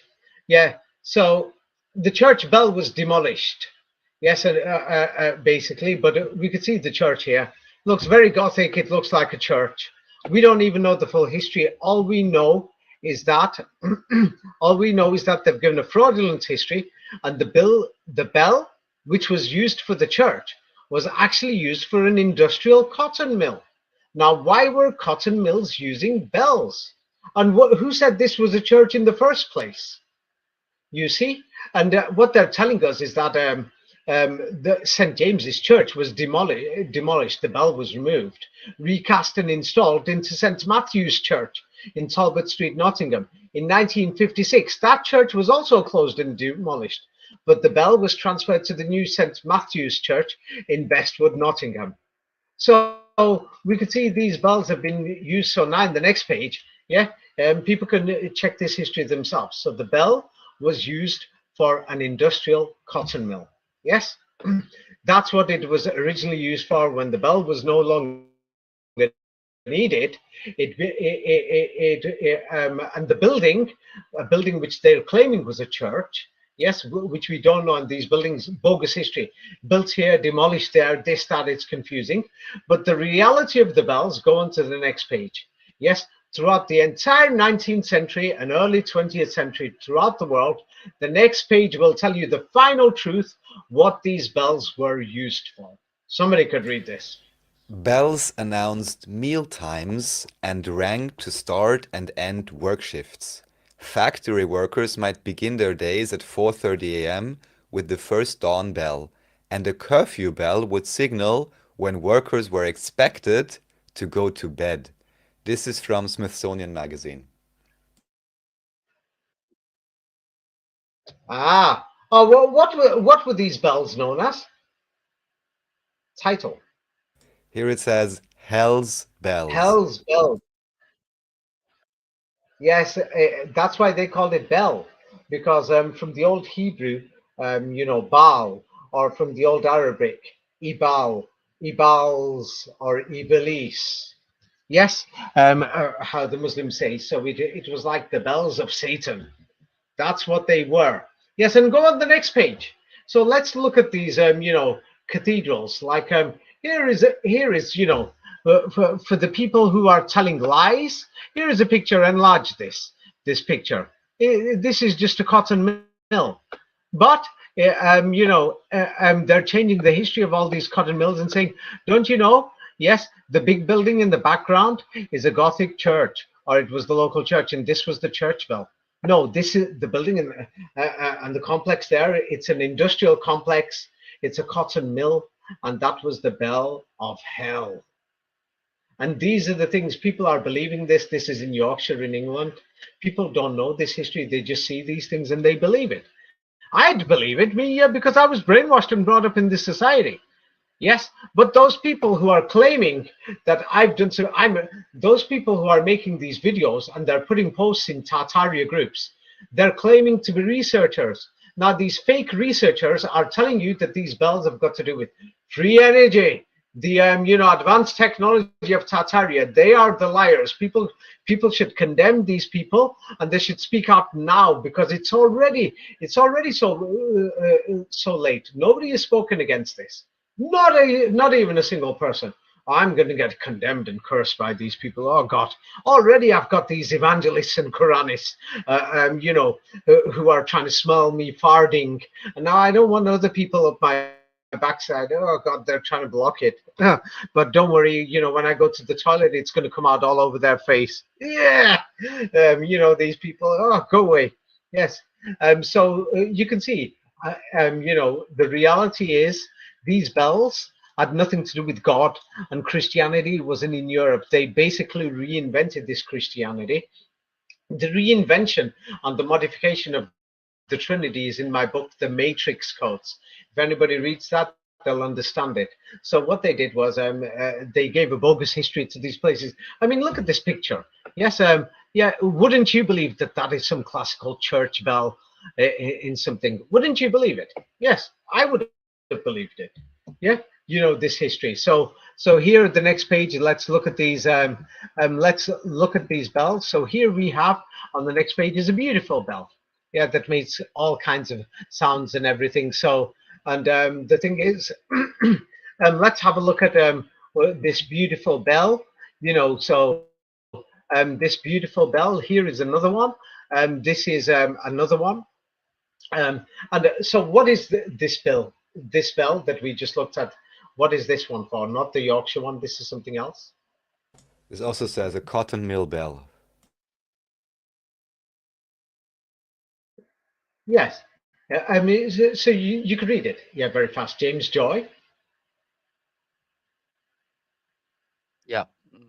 James Joy, the entrepreneur from Durham, brought the first bell to Pittsfield about 1826. This small bell was placed on a temporary structure, which stood in a vacant lot where the agent's house on Factory Hill now stands.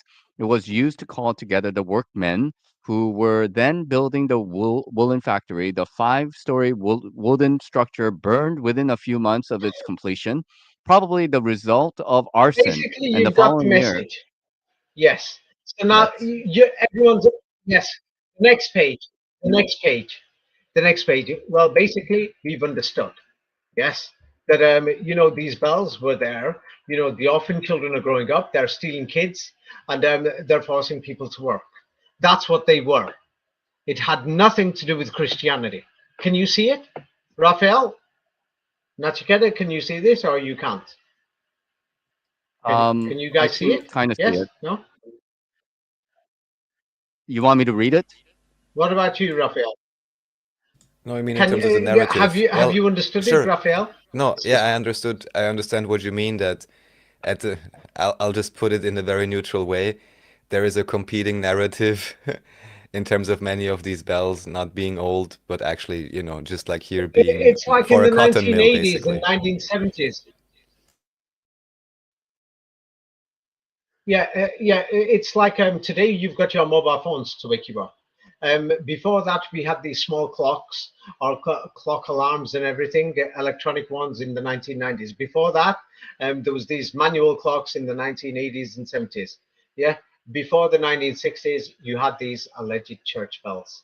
Now, there's more to this. If people study them individually in all these locations, in the end, they're these so-called, people who want to present this right-wing history of Europe and Christianity in the church bells. Sorry, it's not there. Or who want to present this fake Tartaria history of the church bells.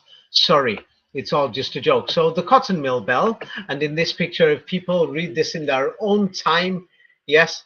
And so the thing is, for example, I'll read this very fast. Originally, it was a fog bell on the Isle of Wight. They were used as fog bells brought to Portsmouth and to be used in the congregational church.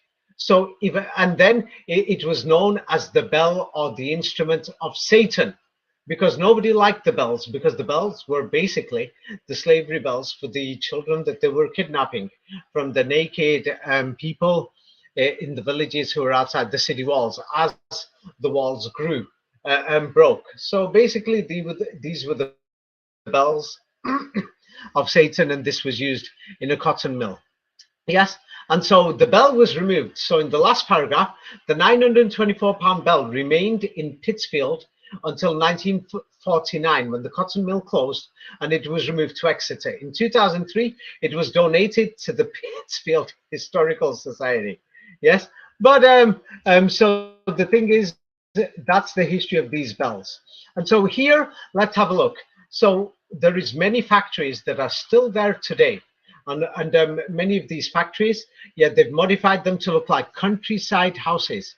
Yes, and so they decorate them, plaster them on the outside, and they say, "Oh, don't you know this was the Duke of Savoy or the Prince of Savoy? This was his palace."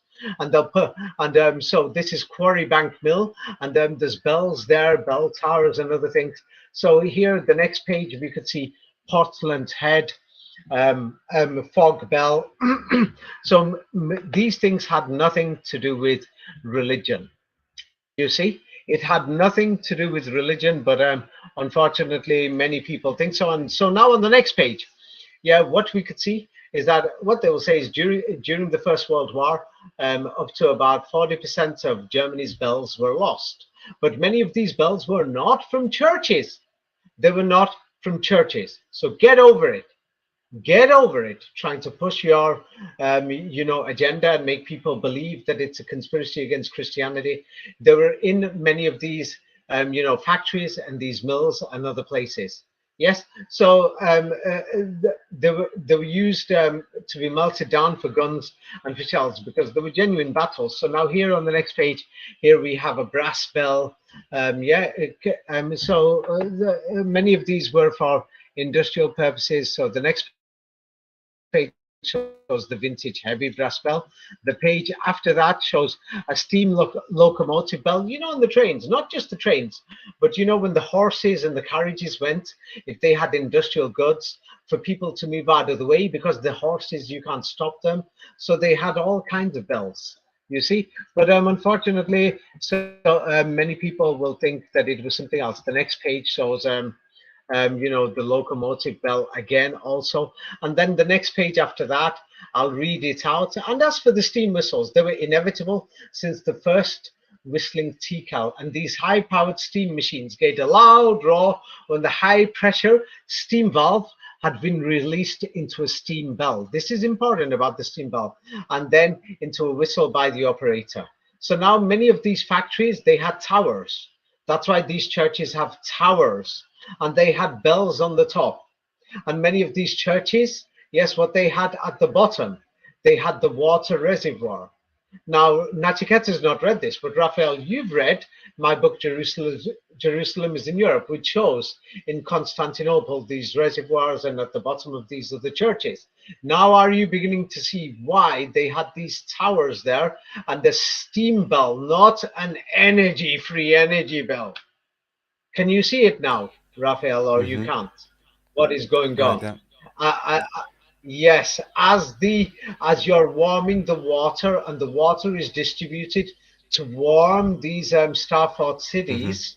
Yes, and that's why the Quran gives the correct version of this history, saying that inside many of these buildings they were warming the water. Yes, they were actually heating machines like a kettle. Yes, and that's why it says that they're actually like a kettle. Yes, in fact, I've already read it, but Raphael, you read this. As for this, steam whistles or whatever. Yes, these steam bells. As for the steam whistles, they were inevitable since the first whistling tea kettle. These high-powered steam machines gave a loud roar when the high-pressure steam valve had been released into a steam bell and then into a whistle by the operator. The Helmholtz whistle was one of many types. Yes. So now they're going to say steam power was not created, basically until the Industrial Revolution, but hot water was used for heating for a long, long time. And what we could see is that the waters were stored in these buildings that many people call churches. Yes, and in the star-fought cities. And there was some kind of mechanism to warm this water, and the water went out through the chimneys. Yes. So just to be perfectly clear, David, even today, at least in Vienna, but I assume in many other cities, there is still a central heating system. I have a how do you call it? They've got them everywhere. Name for it. I can just turn it on, and hot water flows in basically from a central system. Yeah, we're using it in England. Your gas. Yeah, it warms the radiators. We use it in England. In countries like Russia and Kazakhstan, the central government, what they do is there's some systems what they used to have during communist times of warming the water, and it went into the radiators and things like that. And so many of these things. So it's like it's another long story of how they heated this water. That is another long story. So so now you're beginning to see a lot of more stories about these bells. So now are you beginning to see what these churches, cathedrals and mosques, or these minarets or towers, like last time we showed the minarets of Dubrovnik. I call them minarets because they're actually more slim compared to the other churches, that you could see these minarets the moment you come into Croatia. Croatia, I'm obsessed with it at the moment. Yeah, don't even ask me. Yes, at the moment. Yeah, yeah, Samo Jedno. Yes, is one of their songs, nationalist songs. I like it at the moment. And so, if anybody goes to like if you go to Croatia and it's a beautiful place to go to in summer. Yes.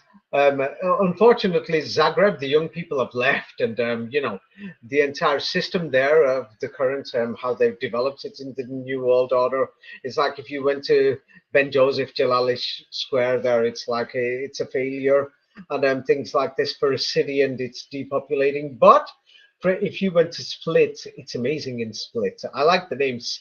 Yo, Split, man, Split. Yeah, but it's a beautiful city, and if you go along the coastline and went to Dubrovnik, I think it takes about 3 hours. It took me.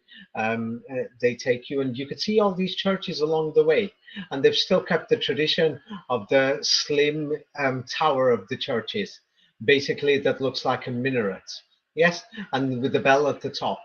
And when you go into Dubrovnik, especially in Split, they've modified the city a lot more. But in Dubrovnik, the old walled city, basically, you could see it there.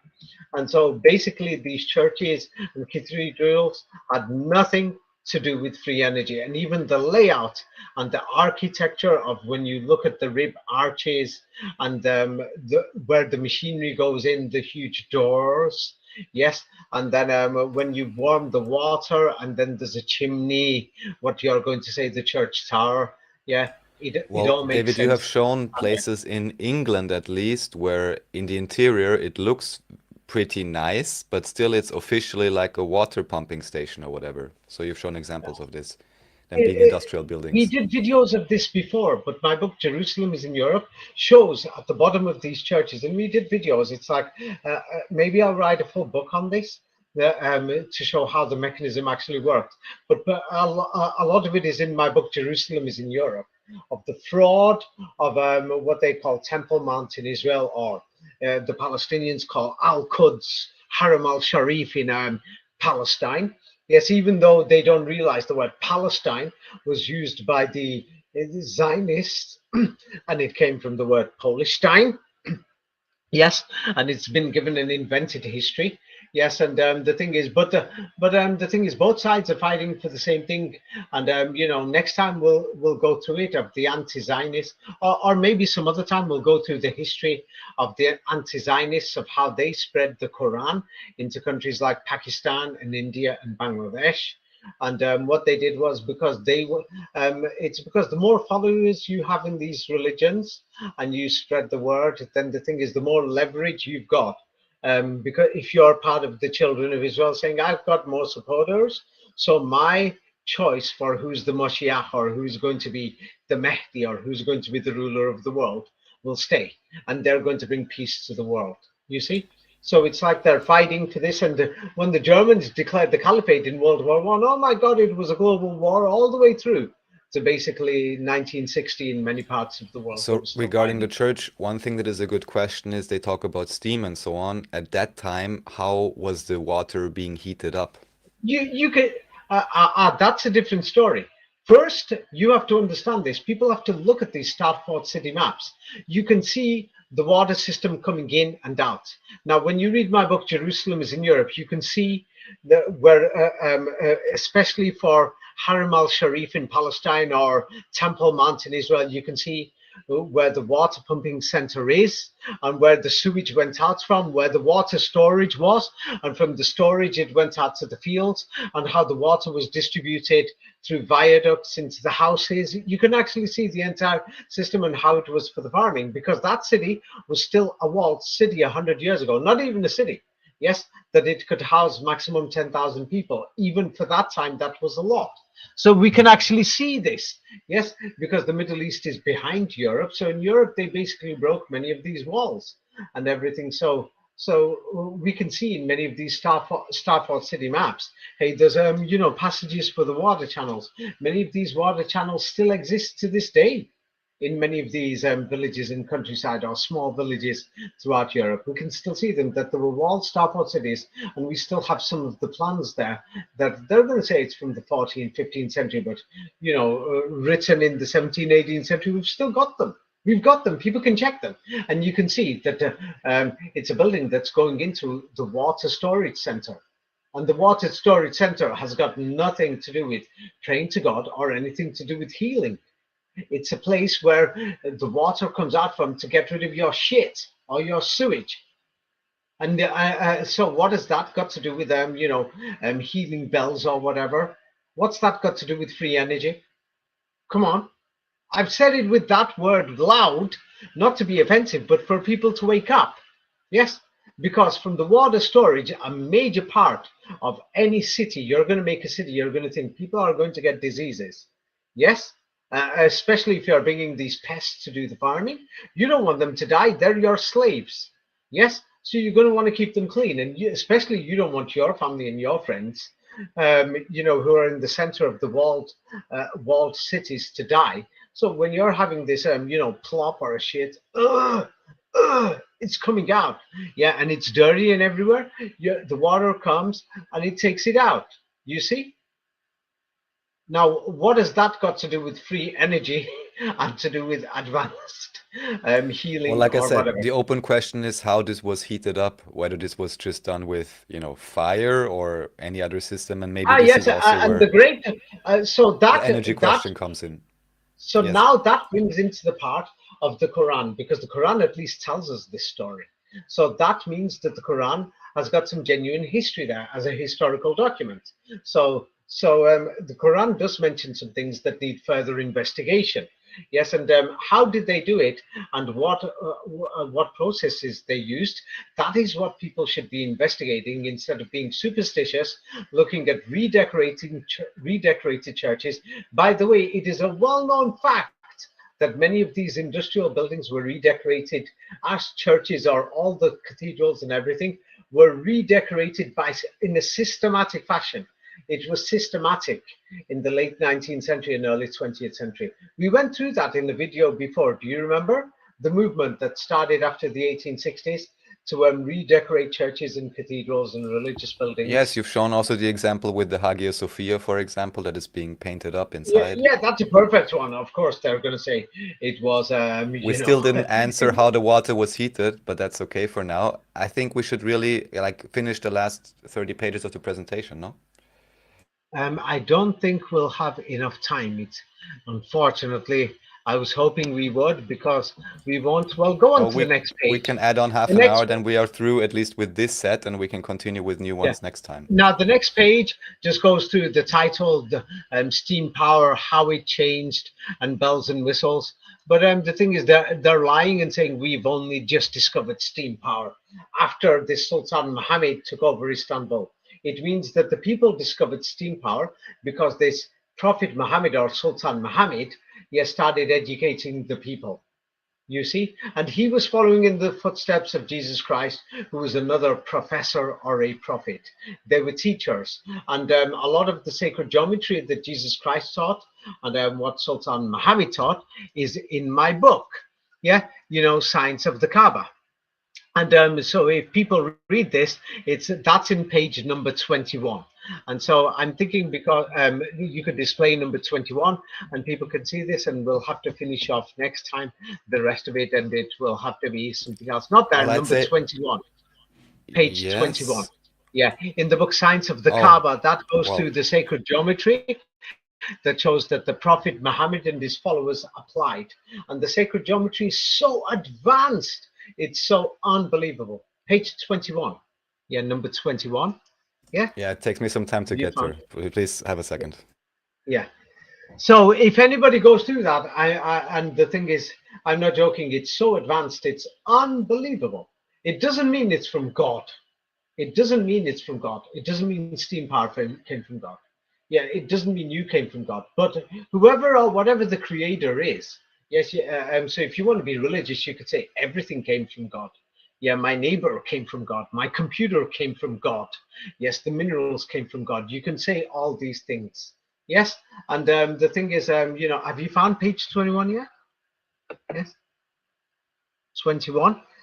So the thing is, now when we look at the science, now I put it in that book. It's too deep and it's to advance the science that has got to do with the Kaaba or the Kabbalah. And people are saying the Kabbalah ruled the world. Now, Muhammad and his followers, whoever sets up this system, knew this advanced science, and they must have known advanced science a few centuries ago. They must have known it. It's because the system that is at the Kaaba gives the game away.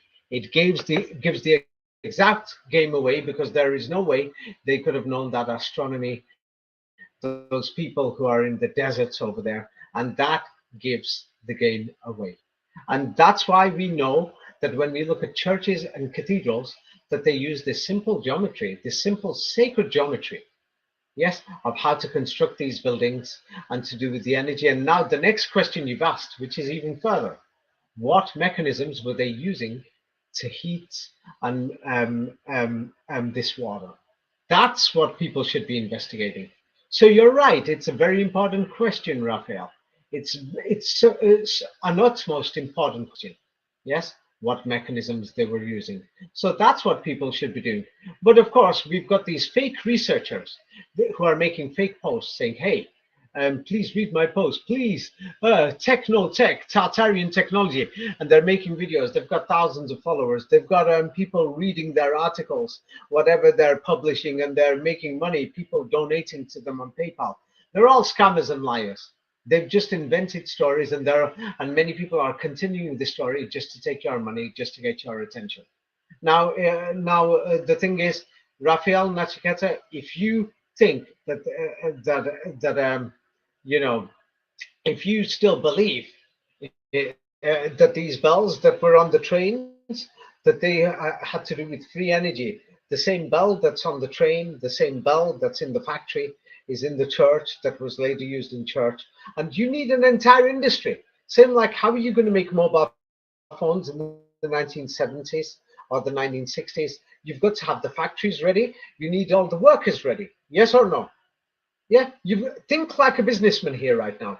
You've got to get the person to make the microchip, the person to make the screen. You've got to get the factories ready, and everything for the supply, and the motorways ready to transport everything. So when did they actually make these bells? They made them in the 19th century.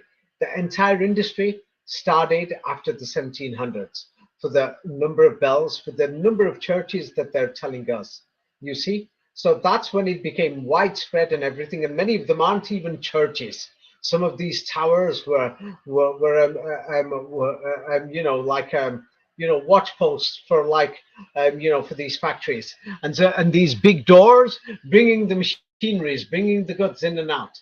It's because, and how would I know? I told you, my grandfather was involved in the cotton industry, 100 years ago, and his father and other things. So they know the history of the bells, and they told me that some of the story, and many of their friends and other things. So many people know. Many people's grandparents worked in these places. For God's sake, they're alive. You can go and ask them, instead of spreading all these lies, and these liars are spreading. I mean, what do you want me to call them? I could be nice and say, oh, they made a mistake. No, they're lying. They haven't done any research whatsoever. They're just talking out of their ace. Well, You of tell course, me, it sounds more what research fancy. have they done, Raphael, It sounds more to show fancy that to these talk bells, about free energy, and it does not mean that yeah, there are not such things as resonance and cymatics and all kinds of things frequency, you can that do it's with it. awoken your brain? However, Eh, however, it does not mean necessarily that the story they are putting forward is correct in the way that they present it, of course. And it's also obvious that, how should I say, the view that you have brought forward today yeah, but why do you certainly think is they're not doing this? promoted. Attention Well, because seeking. it Yes, sounds better. They may not yes. have done this part of the research, or they don't bring it up deliberately. I can't say for certain, but yeah, it's a more, fancy, fantastical story than just saying, as it says here again, it was simply a bell Yeah, to wake you up in the morning and put you to sleep at it's a night. So, fantastical story. It's fantastic, yes. It's a fantastic fairy tale, yeah. And the thing is, these bells, yeah, they woke up, and the average person, who was many of them were orphan children who were kidnapped in the 19th century and everything, and it was basically get up, and the thing is, they beat you up if you didn't get up and things like this, and you basically had to go and do these things. You see, and so they were known as the bells of Satan.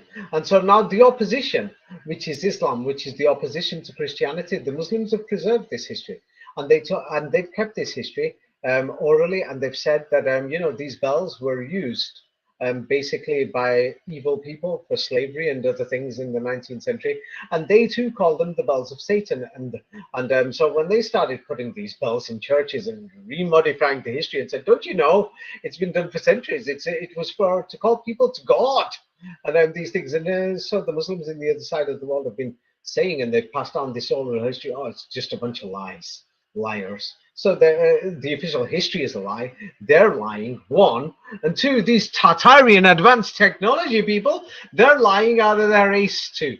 They're just lying, talking Bolstein, unfortunately. So don't fall for it. People can do their own research and things like this. So now we've got these crazy evangelists, crazy Quranist Islamists, and we've got these crazy, Tartarianists who are trying to free energy or free whatever techno techies or whatever title they're using, saying, "Look at this amazing whatever." A lot of these buildings were redecorated, in the 1880s, 1920s, amazing paintings or whatever, amazing statues. They just made them recently. Yes, and you can read about it in my book Mudford. But anybody who reads my book Jerusalem is in Europe, they'll be shocked by what the water was used for and things. Yeah, and it's amazing that the Quran actually tells you the story of the water being heated and going up the chimneys, or what we call these cathedral chimneys and things like this, and the water was stored in these buildings. It actually tells you this in the Quran. It doesn't tell you somewhere else. So the Quran is a book of the opposition, and so we can see two sides fighting. That does not mean that Muhammad was God. Now, Muhammad passed on the Quran. That doesn't mean the Quran hasn't been changed. Now, if somebody talks about has the Quran been changed, it is 100% fact that the manuscripts, every single manuscript in Quran online, the Egyptian Quran, does not match the oral Quran. It was written by the British administration only in 1924, and it was modified. It's 100% different to the oral Quran that they read in mosques. That's why I told people, if you want to know the Quran, go to the mosques. It's 100% different from the Quran that the Quranists and the Islamists are using online, which was written by the British and the French Quran. Yes, they're using a British Quran written by the Jesuits and the Masons, by the way, and they're telling you it's the word of God. No, it's not. So, David, are you sure you don't want to finish the rest of the presentation, just a few pages? I think it could be interesting. It's not just a few pages. Well, here is just a few pages on this set. There's always more, but no, sure, we'll let you go. What number does it end at? There's 20 pages left right now. But 20 pages could take so long. What was the last page we did? Yes, the last page was about steam power. Here we have it. Oh, no. It's going to take too long to remind people about Star Wars and all these other things. So it's like, I think it's relevant though, because it talks about the Force, and people, of course, are going to be curious what you say about this. But we can go through this next time. The truth is, I'm running out of energy myself. I'm getting a bit of a headache. The truth is, I'm getting a bit of headache. I'm not going to lie. I'm feeling thirsty. I don't have water before me or anything. This is the truth. Oh, of course, some of these, evil people, the majority of the viewers are nice people. Thank you for listening. And I hope it helps your life from believing the lies. And I hope it helps you in your journey in finding out who we are and why we're alive. Now, these are the monkeys who put down these comments. They don't realize it takes a lot of hard work to bring out these things, put it together and everything. And look, I can't even do the last 20 pages. I've not got a headache yet, but I could feel I'm going to get weak. I've not had yet today. I basically had a bit of a snack in the morning. I've not had anything else. And now, before I feel drowsy, that's the real reason why I'm putting it. Well, it's no problem. We will continue next time. Thank you, David, very much for everything you presented today. And that was the truth last time as well. And I will just briefly want to say, while we're still on, David, yes, I just briefly want to say, so everyone who is, for whatever reason, not resonating or whatever, no one is claiming that any of us know the absolute, complete truth of everything. However, just consider for yourself, what are your own belief systems? what are the things maybe that upset you about what David is presenting, and also, look at the environment in terms of what is popular in this scene, what is not popular, why have all the popular individuals not brought up the information David is bringing out, and then maybe reconsider what he's saying in that light. That's what I'd like to say. And I'd like to thank you very much again, David. Of course, any closing statements you have, please let us know Yes, now. the closing statements will be, I am going to lose friends and followers who are going to say, I believed in this Tartarian supreme civilization, advanced technology, advanced whatever. Yeah, so they're going to be angry with me, but I'm not going to lie. I've lost Christian friends when I brought out, problems with the Bible. I can't do it. I'm not going to lie. I've lost, Quranist friends when I showed them problems with the Quran, saying not a single one of you could speak Arabic, and not a single manuscript matches the oral Quran. And the British wrote the Quran in 1924, and they with their paid agents. Yes, the manuscripts. That's why you have to check the oral Quran in mosques. They didn't like it, so I lost them. You know what I mean? But I'm sorry, I'm not going to lie for people to sit there. Yes, following some fake religion for no reason. Now, the thing is, I can't do it. I cannot live with this. I can't live with it knowing I'm guilty, that I drove somebody crazy towards a religion. You see, I'm not going to do it. It's because I don't know what the truth is. We don't know, but what we do know is that what I'm good at is that I'm good at pointing out lies. That's what I can do. That's one thing that I can smell. I'm a good detective, and so what I'm doing is pointing out from my research these things. And of course, to all the good people who listened in, who understand that, oh, David's a bit tired now, he can't finish it off, thank you. And for the monkeys and the dogs who are going to say, oh, he didn't mention this in this video or that, they seem to think I'm some robot or something, or I'm their slave. I don't work for them. I've told them to sod off. Yes, and that's what they could do. Yes, and to be perfectly clear, there's links in the description. There is a David Ewing Jr. playlist with so many long, completely public and free presentations I encourage everyone to check out. There's a few additional ones. There's some on Natch's channel, there is some on Andreas's channel, and of course there's the links to David's books as well. So anyone who wants to know more, there's plenty of information, both free and paid, that you guys can check out if you're interested in understanding more of the context. Thank you very much, David. Natch, anything you'd like to say? Okay, thank you. Thank you. Bye. Nope. Thank you very much. Yeah. All right, bye. then. I mean, Well, bye, thank Raphael. you. Bye, Nachiketa. Yes, Yeah. thank you both very much. And thanks everyone in chat. Thank you all very much for your interest. And we're looking forward to be continuing the conversation next time. Thanks, everybody. Okay. Ralph, David, and Chris. Ralph, David, and Chris. Ralph, David, and Chris. Ralph, David, and Chris. Flamenco, flamenco. Ralph, flamenco, flamenco. Flamenco, flamenco. Ralph, flamenco, flamenco. Flamenco, flamenco. Ralph, flamenco, flamenco. Flamenco, flamenco. Ralph, flamenco, flamenco. Flamenco, flamenco, flamenco, flamenco. Flamenco, flamenco, flamenco. Flamenco, flamenco, flamenco. Flamenco.